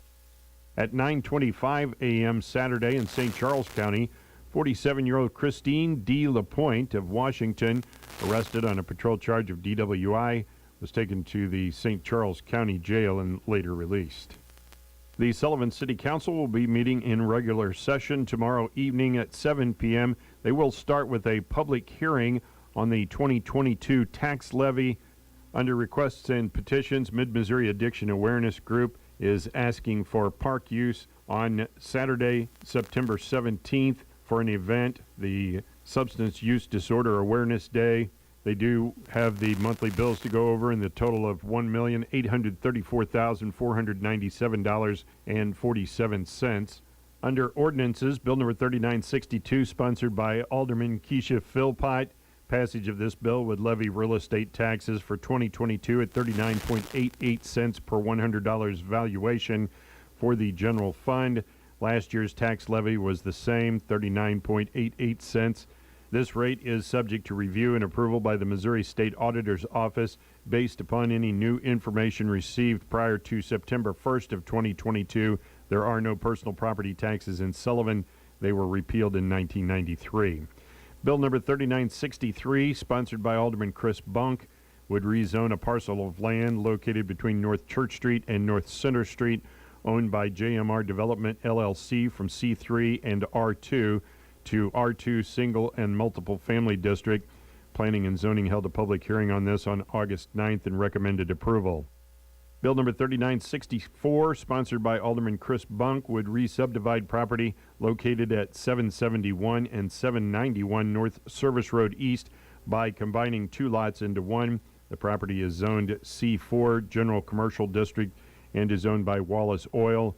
Planning and Zoning reviewed this plat on August 9th and recommended approval. Bill number 3965 is sponsored by Alderman Randy Counts and would approve a 15-day contract with West Contracting for the 2022 Nova Chip program in the amount of $585,642.50. They do have real estate litigation and personnel for closed session. They will come back into open session for the budget review workshop for fiscal years 2021-22 and 2022-23. That is a look at your local news on a Monday. I'm Sam Scott. Summertime is the best if you're a kid. Sun, friends, freedom, and fun. Be home when the streetlights come on. Surprise treats from Mom. Kids, cookies and Kool-Aid. Baseball in the streets, fireflies at night, cookouts with the cousins, ghost stories at camp. On the other hand, summertime is not the best for us grown-ups. Sticky heat, high utility bills, cranky old air conditioners. Yuck. If summer heat is stealing your summer fun, we can help. We're Level 9 HVAC.com. A lifetime of love. At the passing of a loved one, how do you offer thanks for a lifetime of love?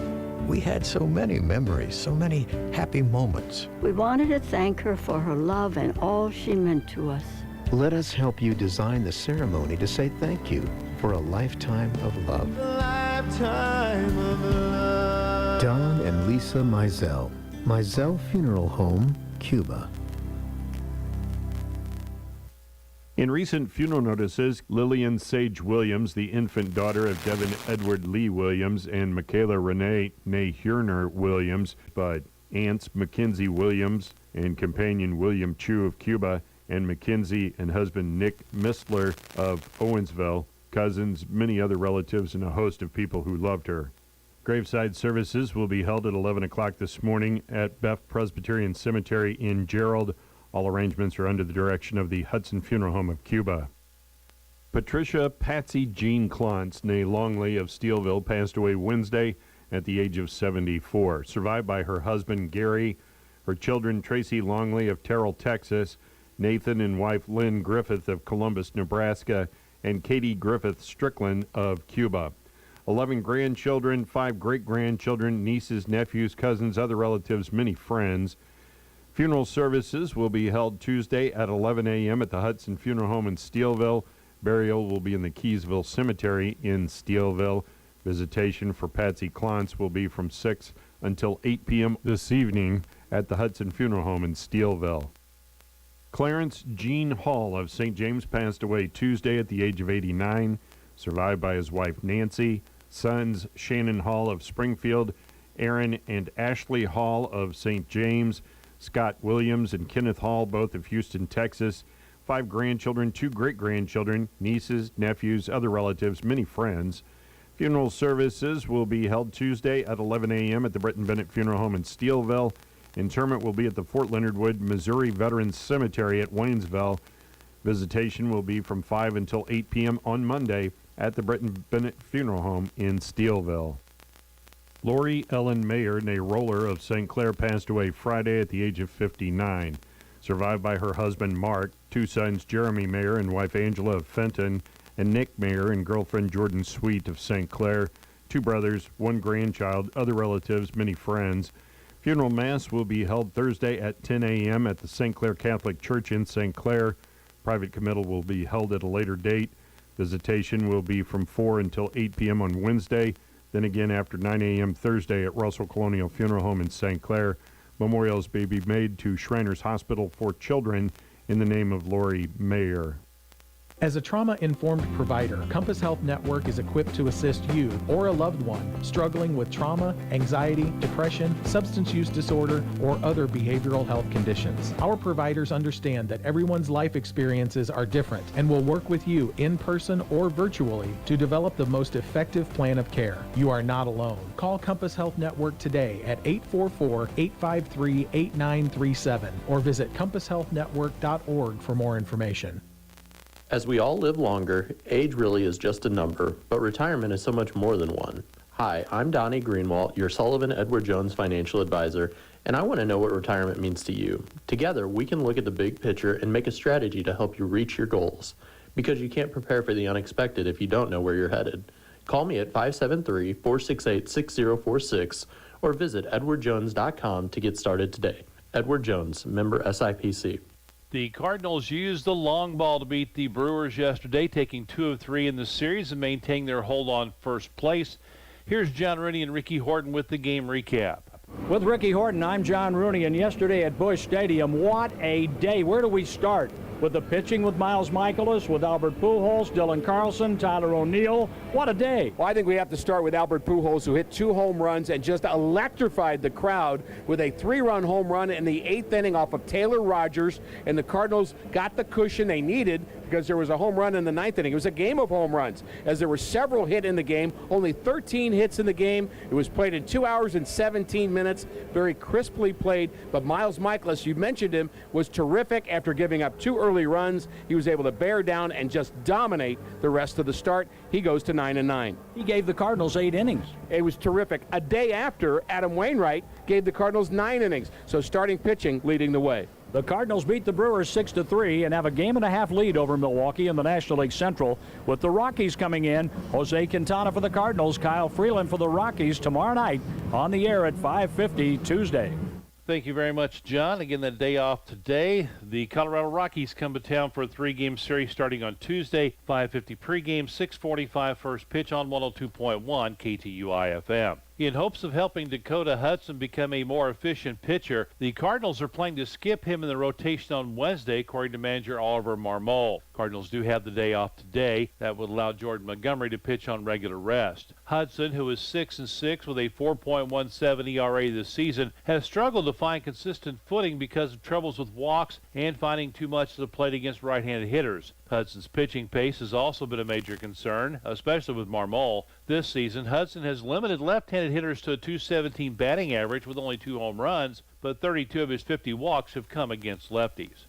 Juan Yepez, who is tied for third in home runs among National League rookies with 11, could rejoin the Cardinals by Tuesday if his right forearm injury recovers well after games over the weekend with AAA Memphis. After spending time as a DH and first baseman early in the week, Yepez played in the outfield over the weekend, making sure the forearm issue is not a problem while throwing from the outfield. Because the Cardinals could have a difficult roster decision to make before activating Yepez, manager Oliver Marmol wanted to see the rookie shed some of the bad habits that he had developed during a midseason slump. Corey Dickerson could be headed for the injured list again after re-injuring his left calf. Dickerson was scratched from the starting lineup on Saturday when a lingering issue with his calf muscle flared up again. Dickerson was hurt in Thursday's loss in Colorado. He did come into the game late after the Cardinals pinch hit for right fielder Lars Nootbaar. After struggling early in the season, Dickerson had come on as of late, hitting .314 with 2 homers and 8 RBIs in July and batting .308 so far in August. Right-handed pitcher Jack Flaherty will make a rehab start in Springfield on Tuesday night as the Cardinals host the Arkansas Travelers at Hammonds Field. Manager Oliver Marmol told reporters on Sunday that Flaherty is scheduled to throw around 40 to 45 pitches.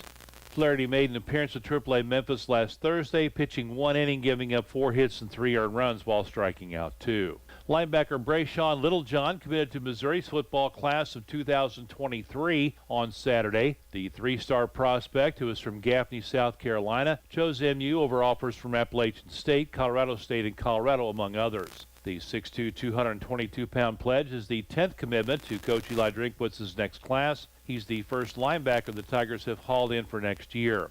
Rivals has MU's class of 2023 ranked 62nd in the nation at this point. Former Owensville Dutchman baseball players Gavin Logue and Dominic Gergaitis will look to make immediate contributions this season as members of the East Central College baseball team. ECC baseball head coach Jonathan Mills said these guys have a chance to earn playing time right out of the gate. I'm excited to see what Gavin and Dominic can do to help us continue to have success. Logue led the Dutchman in most offensive categories during his senior campaign. Gergaitis led the team in on-base percentage and hit by pitch. They were part of a senior-laden lineup that led the Dutchman to their first district title in 42 years. The Sullivan 2022-23 All-Athletics Parent-Guardian meeting is scheduled for Tuesday night at 6 o'clock at the Sullivan High School Theater. That will be followed by the Fall Sports Parent-Guardian meetings with the coaches to follow. If you have any questions, contact Activities Director Cody Davis, davisc@sullivaneagles.org. The New Haven High School Parent-Athlete meeting for this school year will be held August 18th. That'll be Thursday night at 7:15 p.m. in the high school gym. If you have any questions, you can direct those to Activities Director Jamie Hayner,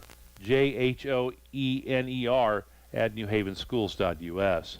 The Ozzie Smith Sports Academy, in conjunction with St. James Parks and Recreation Department, sponsoring a baseball and softball summer camp for boys and girls ages 7 to 14, gets underway today and goes through the 18th on Thursday. It'll be at Marcus Field, Nelson Hart Park in St. James. Cost for the camp is $179. camp will consist of technical training in baseball and softball. Kids will be grouped by age level and an approximate camper in one. Every camper gets a certificate of completion, a written evaluation, a T-shirt, and tips from the pros. Find out more information and register online at OSSASportsacademy.com.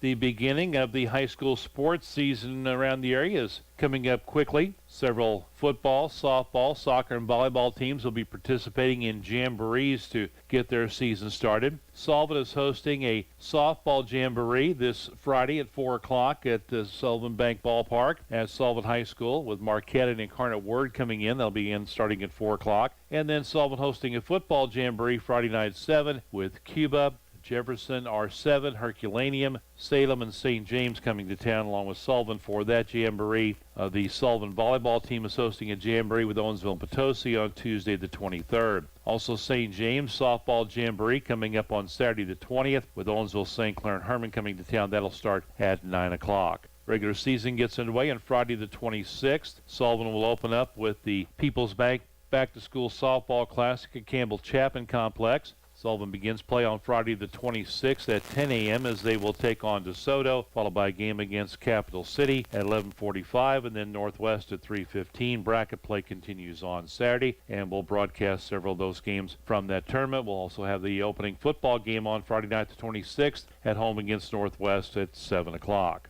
That's your look at sports on this Monday. Have a great day, everybody. This is Bobby D. Mobile Wallet, a fast and safe way to pay at millions of stores and within mobile apps. This is Debbie Durham with Sullivan Bank. Start by storing your card's information digitally and securely on your smart device. Shop your favorite merchants using your smartphone, tablet, or smartwatch. Your mobile device sends a unique one-time passcode to the merchant's terminal that doesn't contain actual card information like your name or card number. Add your Sullivan Bank card to your mobile wallet today. Experience the ease and convenience when making your purchases secure. 29 minutes past the hour of 8 o'clock, and it is 69 degrees here at the studios. And let's see, I need to tell you about Jim at Midstate Paving. I think Jim just had a birthday. Jim does paving, chip seal, site work, drainage, striping, seal coating, septic services, grading, lake dredging, and repair. Also demolition, streets, parking lots, driveways. Call Jim today, 573-627-2039. That's 573-627-2039 for Midstate Paving. All right, we're coming up on 8:30 here at the studios of KTUI. And I was expecting Dallas Thompson, Missouri State Highway Patrol, but, you know, sometimes things come up with law enforcement. And yes, they do. He may still be here. I don't know. He may slide in sometime. Yeah. You just never know. Anyway, so let's see. We've got some birthdays today. Michelle Conrad, Cindy Haithman, Dave Wright, and Mary Ackerman. So happy birthday to all of those folks. This morning, I think by phone, I'm going to be talking with Bethany Brooks. She's a physician assistant at Missouri Baptist Sullivan Hospital. She works as one of the nocturnal hospitalists. She provides inpatient care overnight, so I think she had another meeting, so she's going to do this by phone. So. Okay, all right. Well, see if we can get that work out. So you were talking about movies that were made, or parts, at least partially. Some scenes filmed in St. Louis, which I think, what was the one? It was like 3 signs outside of Ebbing or something like that. There is no 3 Ebbing. billboards outside Ebbing, Missouri. There is no Ebbing, Missouri, and I don't think the movie was made here, was it? No, that's one of those misleading. Yes. Yeah, misleading. And Gone Girl. Oh yeah. Was supposed to be like I don't think I ever Cape saw that Girardeau. either. Was it? I think south. I think part of it was supposed to be based out of there one time. I don't know, but I don't know. But I may be wrong on that. I've seen the movie. I didn't see the movie. It's been a while. I don't remember. Some TV shows. Okay. We'd mentioned films, TV shows. Superstore on NBC, I think, is supposedly based on a big box store in St. Louis. Oh, okay. But I don't think they really show a whole lot of scenes of St. Louis. They do mention some local city names, Fenton, Chesterfield, Bell Ridge, some of that's mentioned in some of the dialogue, but I don't think they show a whole lot of, footage of the St. Louis area. It's just all shot in the store or at somebody's house or something. There was an episode of Seinfeld when Elaine and Jerry were flying out of Lambert Airport with the shot of their luggage. The baggage handler sends Elaine's suitcase to Honolulu. There was this SNL skit that uses a still shot from up in the air. We talked about that movie that was filmed. If they would send my luggage to Honolulu, I would insist that they send me after it. To go get it. Yes. There you go. I don't know if that would work, but you can, you can ask. Yeah. There were a few scenes from the show Ozark that were actually shot in St. Louis when they needed, when they referred to like stuff in a bigger city. They shot a few scenes and some B-roll stuff in St. Louis, but and it was based supposedly on the Lake of the Ozarks. They just never filmed any of it there. It was all filmed in Georgia. Georgia's got a huge. Georgia's big in the film stuff.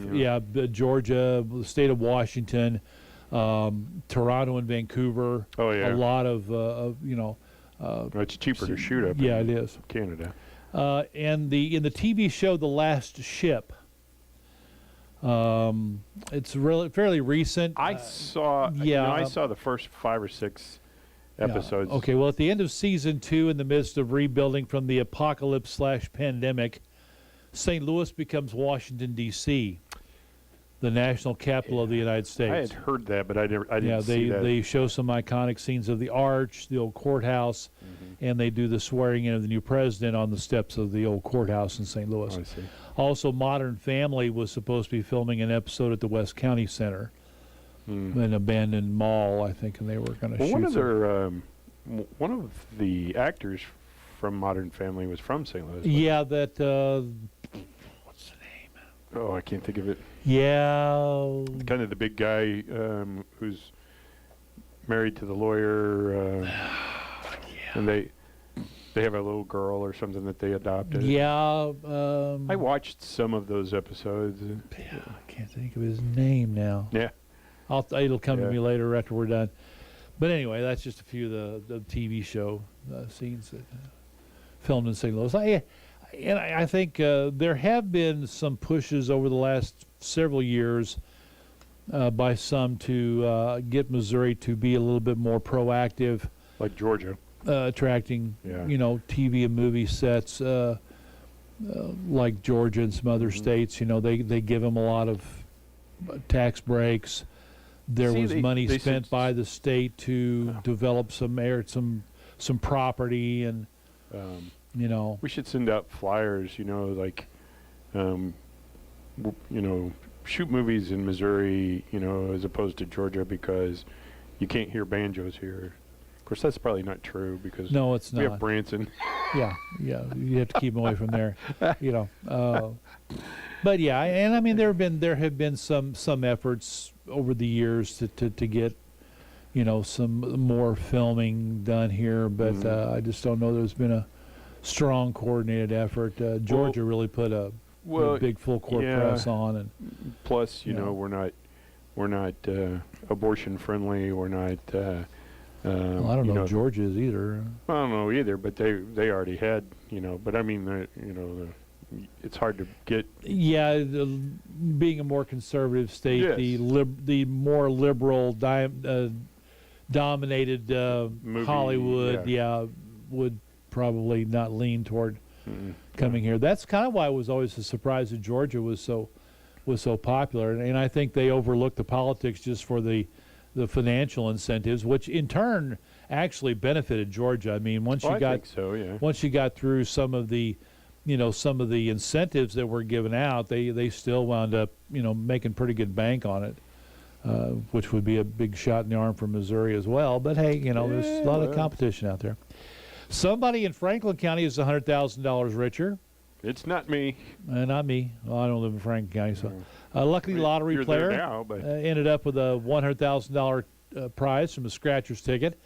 A winning triple bonus crossword scratcher's ticket worth $100,000 was sold at the Fast Trip location on South Point Road. The lucky winner claimed their prize at a St. Louis regional office on July 10th. No word as to who it is, and you don't have to do that anymore. No. Triple bonus crossword is a $5 game with more than $5.6 million in unclaimed prizes, including 2 additional prizes of $100,000. Missouri Lottery says players in Franklin County won more than $28.7 million in Missouri Lottery prizes during the 2021 fiscal year. I probably contributed $4 to that. I don't ever buy scratchers. I buy if I happen to go into a convenience store, I will a lot of times buy a Powerball and a Mega Millions. When the jackpots get really big, really high. But I don't buy scratchers. No, I am. First off, I don't like scratching them off. I don't know why. I just don't. But I will, if somebody gives me one, I will do my due diligence. Yeah. But I don't know. I don't know why. We usually do the scratchers tickets for like Christmas. Put them in the kids' Christmas stockings. I think we've done that. Then we before, get when we get the little $1. Yeah, it's not. I'm not. We're not putting the $30 cards in stockings and stuff like that. Although you can win some pretty good money there. So. But no, I have a brother-in-law that plays scratchers tickets a lot.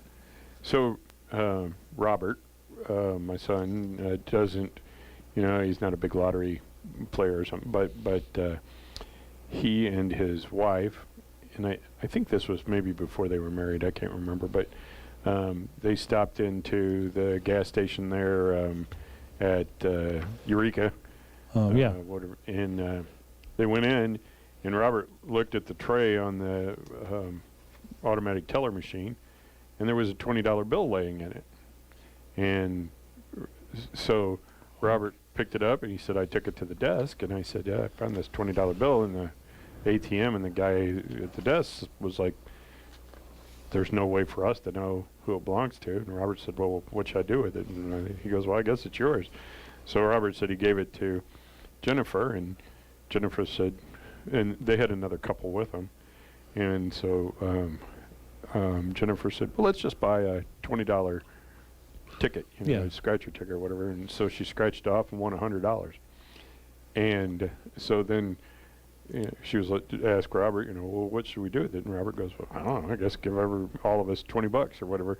And so she, gave each person $20, but Robert took the extra $20, and they're like, hey, well, what's the deal there? And Robert goes, oh, I found it. That's my $20 original investment. That's right. Yeah. The other is my winnings. Ever since he was a little kid, we could be walking down the street, and he would go, oh, there's a $10 bill. I've never seen anybody that was able to find money. You got the right job then. I guess. I don't know. Yeah, it was destiny. Maybe you should play the lottery more. Maybe. So 5 U.S. lawmakers have visited Taiwan just 12 days after Pelosi. And did they get all the big hullabaloo and threatened to get shot down? According to the Associated Press, a delegation of American lawmakers arrived in Taiwan on Sunday, just 12 days after a visit by U.S. House Speaker Nancy Pelosi that prompted China to launch days of threatening military drills around the self-governing island that Beijing says must come under their control.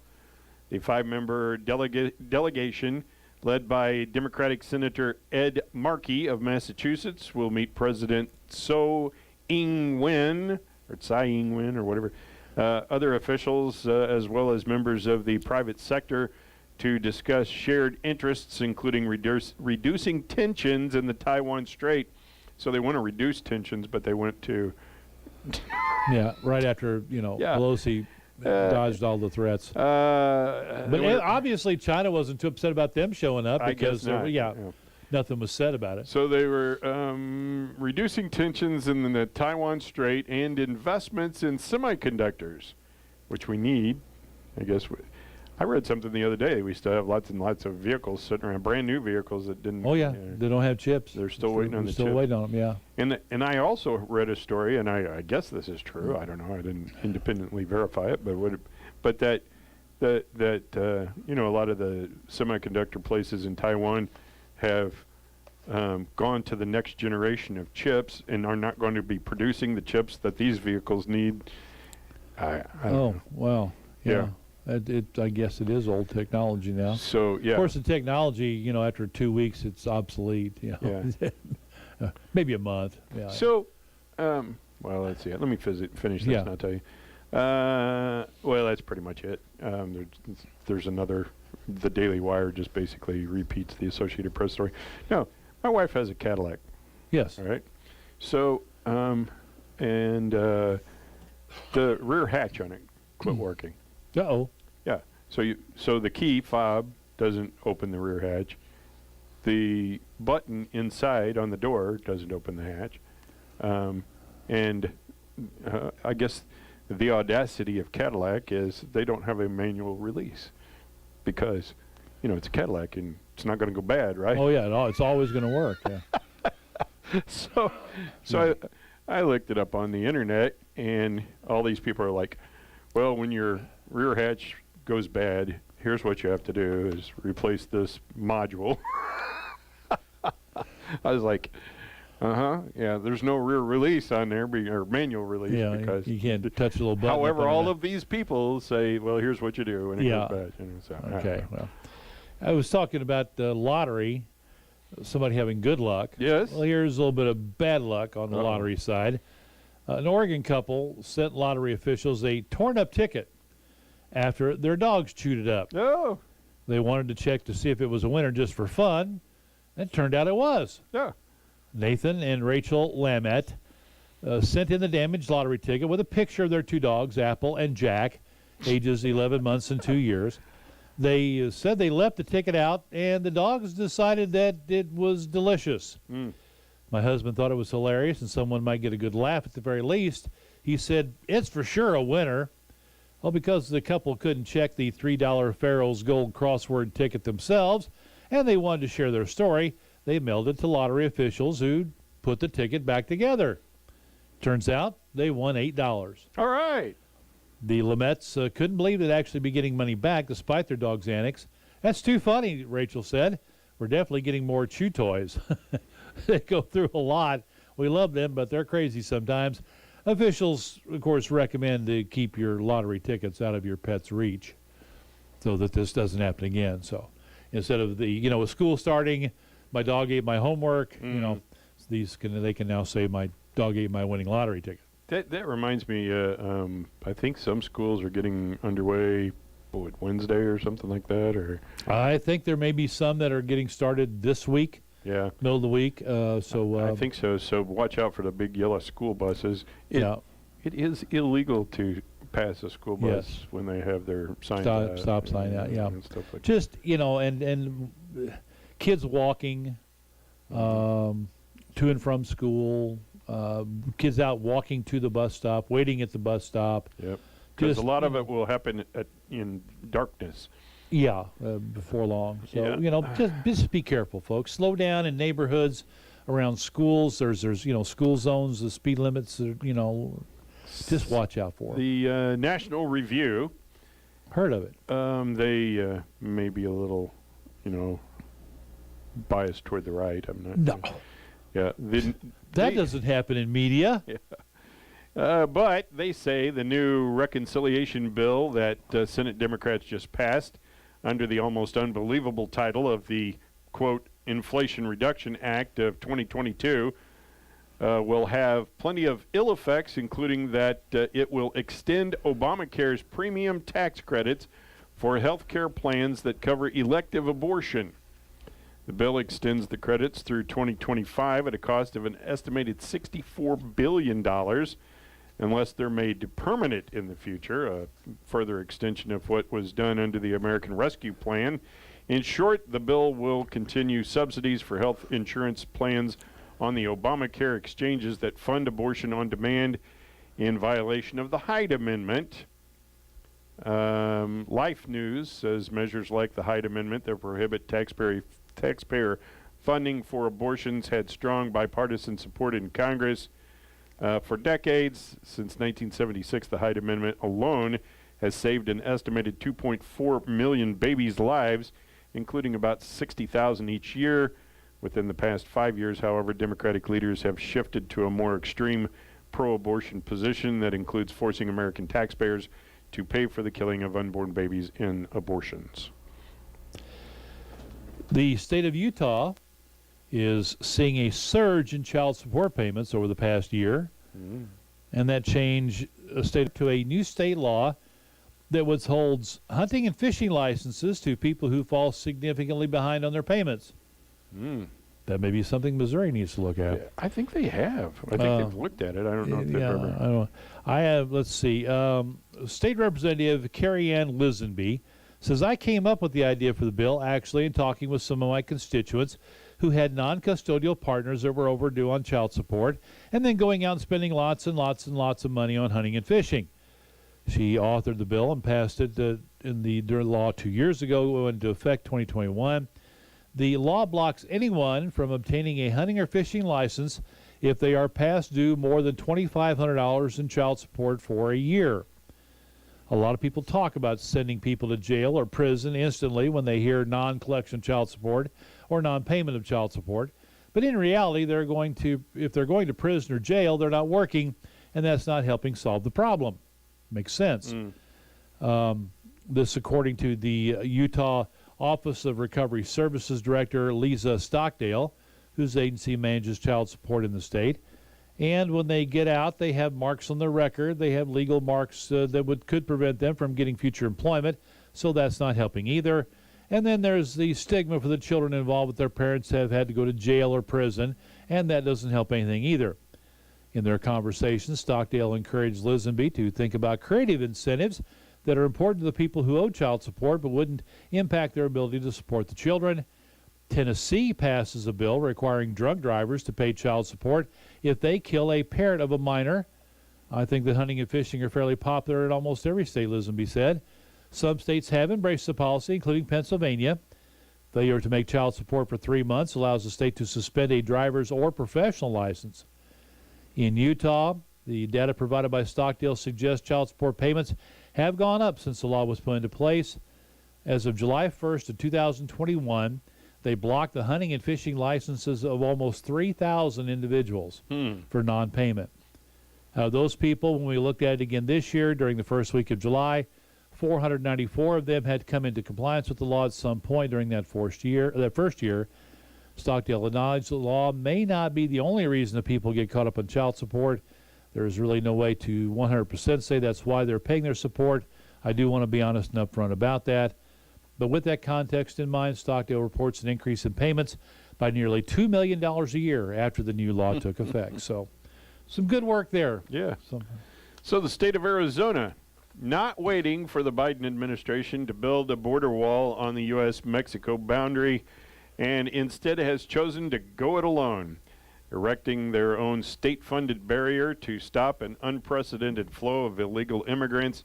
Governor Doug Ducey's top advisors announced in a call with reporters Friday morning that construction began 6 minutes ago on a portion of the Yuma-Arizona border where gaps of land between Trump-era wall projects exist as a result of President Joe Biden's January 2021 order to stop building the barrier. The state made a sudden decision this week to finish the border wall and said it had not informed the Department of Homeland Security or the White House of its decision to build. The White House and DHS did not return requests for comment. Governor Ducey said, "We can't wait any longer. The Biden administration's lack of urgency on the border security is a dereliction of duty. Arizona can't wait any longer for the federal government to deliver on their delayed promises." And if they're spending state money, federal government has no on say. On the state border? That's right.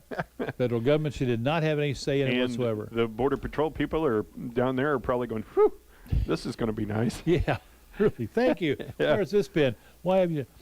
Well, here's more about COVID. Okay. I don't know. We've heard some of these statements before. Let me put it that way. Researchers at UC Berkeley are developing a nasal spray that can prevent and treat COVID-19 with early data showing it could be a game changer in the fight against the virus. While the vaccines that have been developed have largely targeted the spike protein on the outside of the virus, the nasal spray focuses on the heart of the virus instead. Data from the first sets of tests show the spray appears to work against all current variants and future variants. Although I don't know how they came up with those. Yeah, maybe they have a crystal ball, or maybe somebody travels into the future to check on it or something. Yeah, got it from Marty McFly. Yeah. Professor Anders Nahr, one of the lead researchers, explained that's because the spray targets the virus's RNA in an attempt to block the virus from duplicating in human cells.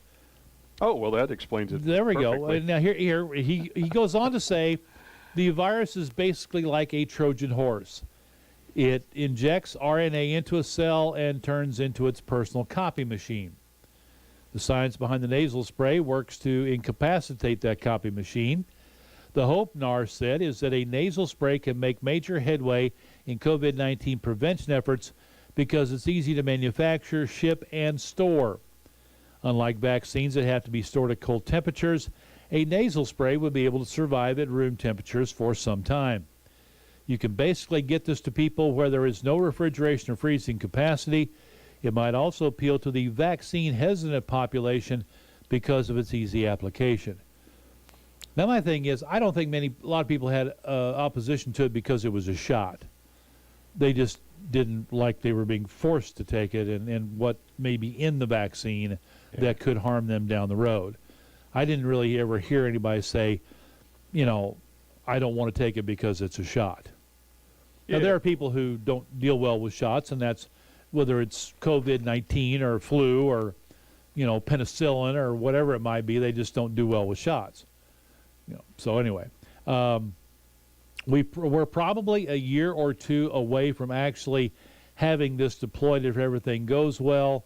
Tests have been conducted on mice and hamsters, and no adverse effects have been identified at this point. The next phase of research is animal trials and then human trials. So it's a ways away, but maybe some hope that. So why? I mean, they fast-tracked everything else. Why? Why are they taking their time now? Maybe because of the backlash from fast-tracking it the first time. Well, yeah. Just say it. Yeah. So, I don't know. I'm not going to get into it. Yeah. Republican Senator Rand Paul of Kentucky called for the repeal of the Espionage Act after it was revealed that the Justice Department is investigating if former President Donald Trump potentially violated the act. Rand Paul says the Espionage Act was abused from the beginning to jail dissenters of World War I. It is long past time to repeal this egregious affront to the First Amendment. I don't know, the Future of Freedom Foundation says repeal the Espionage Act. Town Hall says the Espionage Act has been used to prosecute infamous spies in the U.S., including Robert Hansen and the criminal indictment of Julian Assange. It has received countless disapproval that many claim that it is nearly impossible to create a defense against charges under the Espionage Act. Interesting, the timing of his. Well, yeah. Birthdays. French Emperor Napoleon Bonaparte, born in 1769, rose to prominence during the French Revolution in 1789 and served as Emperor of France from 1804 to 1814. And today is Chauvin Day, who was, according to what I read this morning, I'd never heard of Chauvin Day, but apparently Chauvin was just this big, huge supporter of Napoleon, who may or may not have existed. Yeah. But he has a day. Oh, yeah. Why not? For U.S. First Lady Florence Harding, born in 1860. Actress Ethel Barrymore, the sister of John and Lionel. The First Lady of American Theater, born in 1879. Novelist Edna Ferber, born in 1887, wrote the novels Showboat, Cimarron, Giant, and Ice Palace, all which were made into very successful movies. Julia Child, the chef, born in 1912. Actress-comedian Rose Marie from The Dick Van Dyke Show was born in 1923. Conservative activist Phyllis Schlafly, born in St. Louis, died there. They lived in Alton, Illinois for several years after she got married. She was born in 1924. Actor Mike Connors, born in 1925, of course, best known for Mannix on TV. Yeah. I still watch him every once in a while. Also had several other TV shows and movies. Actress Abby Dalton, born in 1932, was on the Joey Bishop Show and Falcon Crest. Singer Bobby Helms, born 1933, with Jingle Bell Rock, Fraulein, and My Special Angel, his hits. Civil rights leader Vernon Jordan Jr., born 1935. U.S. Supreme Court Justice Stephen Breyer, he is 84 today. Journalist Linda Ellerby is 78. Football Hall of Fame member and Players Union leader for a long time, Gene Upshaw, passed away a couple of years ago. He was born in 1945. Songwriter Jimmy Webb is 76 today. Britain's Princess Anne is 72. Tess Harper, the actress, is 72 as well today. Philanthropist Melinda Gates, that's Bill's ex. Very rich lady now, 58. Actress Deborah Messing is 54 today. Actor Anthony Anderson, Will and Grace, and several movies. Anthony Anderson is 52. He was on Law and Order and several other TV shows. Ben Affleck, the actor, number of well-known movies. And, of course, recently married J-Lo. I think they finally made it official. Oh, yeah, they did. I saw that. In Las Vegas, yeah. He's 50 today. Olympic beach volleyball champion Carrie Walsh Jennings, born on this date in 1978, so she's 44 today. And let's see, missed this one. MCA from the Beastie Boys is born in 1967. He's 55 today. Let's see, actress Emily Kinney from The Walking Dead on TV is 37. Rapper Nipsey Hussle, born Ermias Oshgegem. No wonder, huh? Oshtagam. Nipsey, is that a play on Nipsey Russell? I guess. Born 1985, so I guess he died a couple of years ago. Let's see, actress Natasha Henstridge, born in 1974. Species or something? I think so. Yeah, she's 40 or since passed on. I think. No, she's still alive. She's still around. Yeah, she's 74, I guess. She's not that old. What am I looking at here? I don't know. Looking at the wrong one. 48. There we go. There we go. That close. Sounds about right. Let's see. Actor, singer Carlos Penavega, big on the Hallmark movies, Hallmark Channel. Right. He and his sister. I must have missed or that. No, one. his wife, I guess. I must have missed that one. 33 today. Pop singer Joe Jonas of the Jonas Brothers, also 33. Actress Jennifer Lawrence from the Bill Engvall Show, and of course the Hunger Games series, is 32 today. Did you mention Pat Priest? I did not, but he is. Pat Priest is on the list. Yes, but I didn't. Marilyn from the Munsters. Yes, I didn't mention her, but she's on the list. I think. Dallas says, sorry, got caught up with something this morning. He wants to reschedule, so we'll talk to Dallas Thompson. Another time. Highway Patrol, a different time, yeah. All right, still yet to come this morning. I'm going to be somewhere with... Yeah, right there. Yeah, Bethany Brooks, physician assistant at Missouri Baptist Sullivan Hospital. Hey, we are AM 1560 KTUI Sullivan, 94.1 FM. You can pick us up on YouTube and tune in. It is 9 o'clock, time for the news. USA Radio News with Lance Pry. Hadi Muhtar, the 24-year-old man accused of stabbing writer Salman Rushdie, had no prior criminal history, and authorities said they have yet to determine a motive for the attack against the man who was targeted by Iran's leadership more than 30 years ago. Rushdie continues to improve after the attack. Another U.S. congressional delegation met with Taiwan's president in Taipei Monday, less than 2 weeks after Speaker Nancy Pelosi's visit infuriated China's government. Senator Ed Markey, the Democrat from Massachusetts, is leading a 5-member delegation. 1 year ago today marked the beginning of President Biden's decline with the American people. The fall of Kabul to the Taliban and leaving enough weapons and equipment instantly made the Taliban one of the strongest militaries in the world. Not to mention what it did to the women of Afghanistan after a taste of freedom. USA Radio News. Make money doing what you love. It can be done. Matter of fact, it has been done. Consider the story of Jack London. He's one of the highest paid writers of all time. Authored The Call of the Wild, recently released as a blockbuster movie starring Harrison Ford.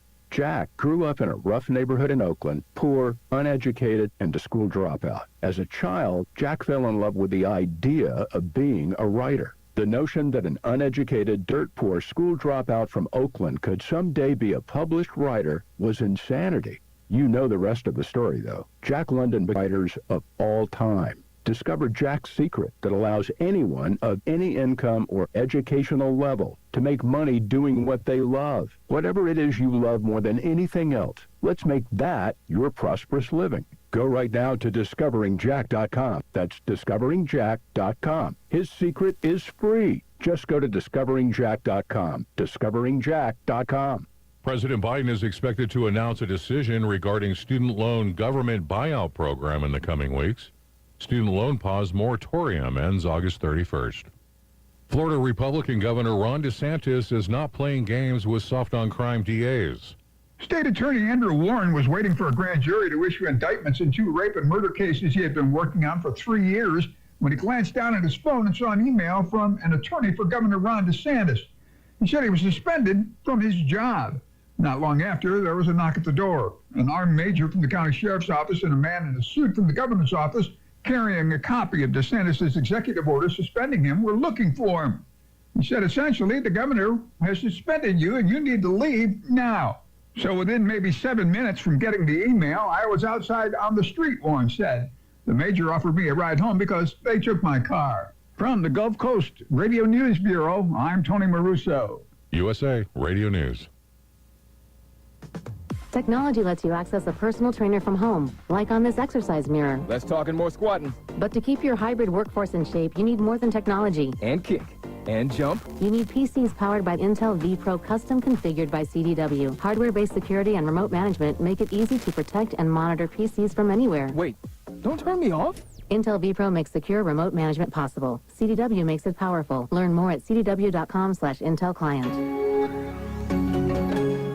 An old World War I American warship has been discovered in its watery grave. A U.S. Navy destroyer sunk by enemy fire during World War I may have finally been found off the coast of England. The U.S. Naval History and Heritage Command saying a group of divers from the UK found what is believed to be the wreckage of the USS Jacob Jones. The ship sank in December of 1917 after being hit by a torpedo from a German submarine. The divers say they didn't remove anything from the wreckage site after finding it and will now work with the U.S. Embassy on the next steps. From the USA Radio News Phoenix Bureau, I'm Tim Berg. Today marks the one-year anniversary of the deadly withdrawal by the Biden administration that allowed the Taliban to take back control of Afghanistan, essentially removing all rights for women in that country and leaving Americans behind. Chad Robichaux, one of the sets of the boots on the ground on Fox News, describes the chaos under the debacle.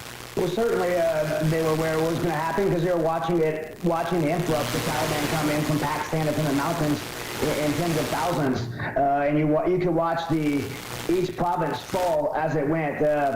I think they're aware. I think the president's advisors had advised them not to do this. He chose to do it anyway for whatever motivation is still unknown a year from this happening. An unknown number of Americans and welcomed interpreters continue to hide in Afghanistan. Lance Pry, USA Radio News. From the KTUI WeatherBug Weather Center for this morning, expecting mostly cloudy skies. Mostly clear this afternoon, a high temperature of 81 degrees. Tonight, partly cloudy, a low of 64. On Tuesday, rain showers likely, otherwise partly cloudy, a high of 73. Tuesday night, scattered rain showers likely, a low temperature of 61. On Wednesday, partly sunny, high temperature 76. Wednesday night, partly cloudy, low 60. And Thursday, sunny, high temperature near 80. For KTUI, I'm Andrew Brady. Thank you, Andrew. It's 5.5 minutes past the hour of 9 o'clock. 69 degrees here at the studios of KTUI. Still yet to come this morning, I'm going to be talking with Bethany Brooks by phone. She's a physician assistant. She works she's a nocturnal hospitalist, let's put it that way. And she provides inpatient care overnight. And anyway, that'll be coming up in just a little bit. Right now, if you've got something to buy, sell, or trade, then you can give me a call here, 468-5101. That's 468-5101. You can send me a text message at 573-677-1001, 573-677-1001. And you can also send me an email, and that email is forsale@ktui.com, and I don't care if you use the number 4 or spell it out, FOR, sale at KTU. Got a guy that's got a Remington model 7400 30-06. It's got a Simmons 44 mag scope on it. He's asking $375 for it, and his number is 573-259-1874. 573-259-1874. And then we had somebody call last week, and they were wanting a gallon of blackberries. I don't know if they got them or not, but you can give them a call, 468-4068, 468-4068, if you have a gallon of blackberries that you would like to sell. We've got a, let's see, let's see, I think somebody just called in. We'll go to the phone lines here and make sure I got all my buttons pushed here. And good morning, you're on the For Sale Show. Yeah, good morning. I have a couple free guineas, male guineas. All right. And also I still got those 3 Winchesters. Okay. Call 573-764-4435. Okay, thank you. Thank you. Have a good day. Uh-huh. All right, so she's got those free guineas, and her number is 573-764-4435. And those Winchesters, one's in 1902. She was wanting $300 for it. Got a 22 pump from 1906, wanting $800 for it. And model 37 12 gauge, wanting $375 for it. 573-764-4435. Have the lady that calls. She's got lambs, goats, meat rabbits, I think laying hens, and her number is 573-205-9401. 573-205-9401. We've got the lady that's got lots of nursing uniforms for sale. Most are XL and 2X and 3X. Solid colors and prints. They're all in good condition. She says she lives in Sullivan, and if you call her, you guys can arrange to meet somewhere. Call 573-205-8545. 573-205-8545. And then I have somebody that's got about a 1-year-old female black and white border collie who was wanting $100 for it. 457-8505. If there's no answer, leave a message. 457-8505. And then let's see, I need to look on my text messaging here, and let's see, Joe has some pictures that he painted, and he's got the McCormick Farmall logo, and then he's got a little bit smaller Farmall logo and a tractor, and that has a shelf on it actually, and he makes all of this out of reclaimed wood, and he even gets recycled paint. He's got the Marilyn Monroe pictures, said he'd frame them for a little bit more. I think he was asking $50 for them. He's got some blacklight stuff that he's painted. In the bar, he's got the St. Louis Cardinals bar. It's got the 2 on the front of it, and then he painted the Blues logos on each end and got the single bird on bat logo superimposed over the Blues logos. I think he was asking $700 for that, and then he put lights around the top of that bar. His number is 573-533-9528. 573-533-9528. All right. All right, it is 10 minutes past the hour of 9 o'clock, and I guess that's going to do it for me, not for me, but for the For Sale Show. And I'm going to let you listen to this from the folks at Jerry's TV Sales and Service. When I come back, going to be talking to a young lady from the hospital, so stay tuned here to KTUI. Jerry's TV in Sullivan is a family-owned appliance, furniture, mattress, and electronics store. Jerry's has over 20,000 square feet of showroom with name brands of fine quality home furnishings at low prices. Jerry's TV's been serving the Sullivan and surrounding area since 1962. Jerry's has in-store financing, fast, free delivery, free setup, and free removal. When you shop at Jerry's, you get discount store prices with service in every department. Shop local. Shop Jerry's TV, 375 West Springfield in Sullivan, because service matters. All right, it is 11 minutes past the hour of 9 o'clock, and Bethany Brooks is a physician assistant who works as one of the nocturnal hospitalists at Missouri Baptist Sullivan Hospital. Good morning, Bethany. Good morning. How are you? I'm doing well. And so, Bethany, tell us a little bit about your job. What does a nocturnal hospitalist do? So I am a physician assistant. Nocturnal just basically means nighttime. So I'm a nighttime hospitalist PA at Sullivan Hospital. We basically at nighttime do the new patient admissions, and then we round on the current admissions if we need to. Basically our main role, we work up different pathologies and diseases that we see at night and diagnose and treat them. And yeah, that's kind of in a nutshell what we do at night. So how many of you are there? So at nighttime, one at a time. For like every other week, we'll alternate. There's only one of us at nighttime. Oh, I see. So I'll do 7 days on, and then my colleague at night does 7 days off, and then in the daytime they have one as well.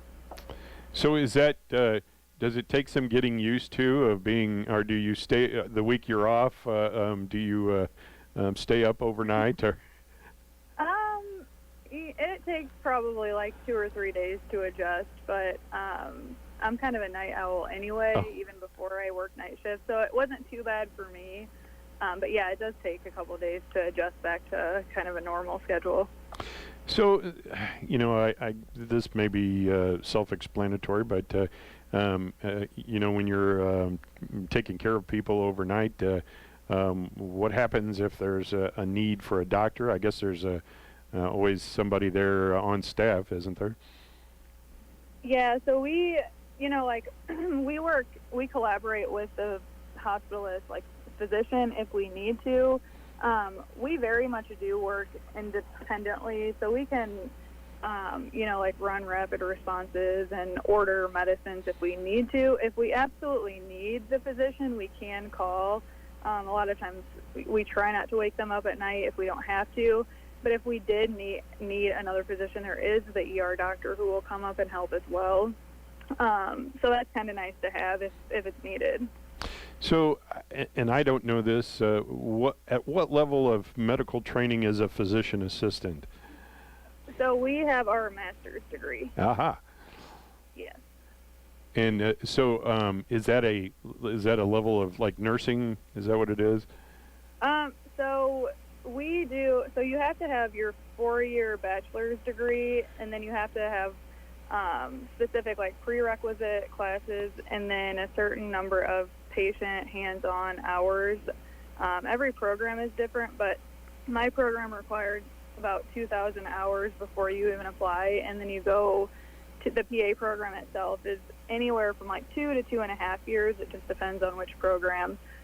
So about 6 to 7 years total of schooling. Wow. So I was going to ask a question, but I forgot what it was. How long have you been doing this? I've been here for a year now. I just hit my year mark. Okay. And it was actually my first job out of PA school. All right. Are you from this area? I am not. I am from Illinois. My husband is from this area, so that's kind of what brought us here. That's how you got here, huh?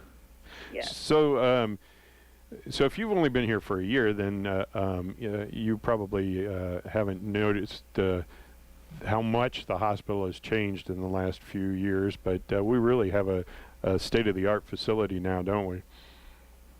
Yeah. I mean, I've heard like through the grapevine how sure. the hospital has grown. Yeah, especially over the last 5 to 8 years. I've heard it's grown immensely. So I think it'll continue to grow as well over the next few years.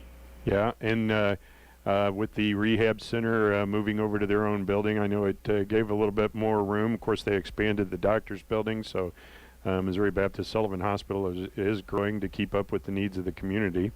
And I think the fact that we have nocturnal hospitalists probably speaks to a lot of that. It's good to talk to you and find out a little bit about what's going on there. Yeah, absolutely. And I know that they're kind of looking at adding things like you said to kind of benefit the community and tailor to what the community needs as well. All right, Bethany. Well, is there anything else? I don't think so, unless you have any other questions. No. I know. I'm not sure I'm smart enough to ask you questions. So. Oh, that's okay. Well, yeah, I'm happy to be a part of Sullivan. I think it's a great hospital, and but yeah, I appreciate your time and for having me. All right. Well, Bethany, thank you for calling in, and hopefully people will. You know, I know that you know, COVID has kept people from coming to the hospital for a while, but I think they're probably starting to go back now, aren't they? Yeah. I mean, when I first started, COVID was insane, especially like right out of school. It's definitely slowed down, but we've still been pretty busy. Not necessarily with COVID patients, but yeah, with other types of patients. All right, Bethany. Well, thank you for talking to me this morning, and hopefully we'll get to talk to you again sometime. All righty. Thank you so much. All right. Thank you.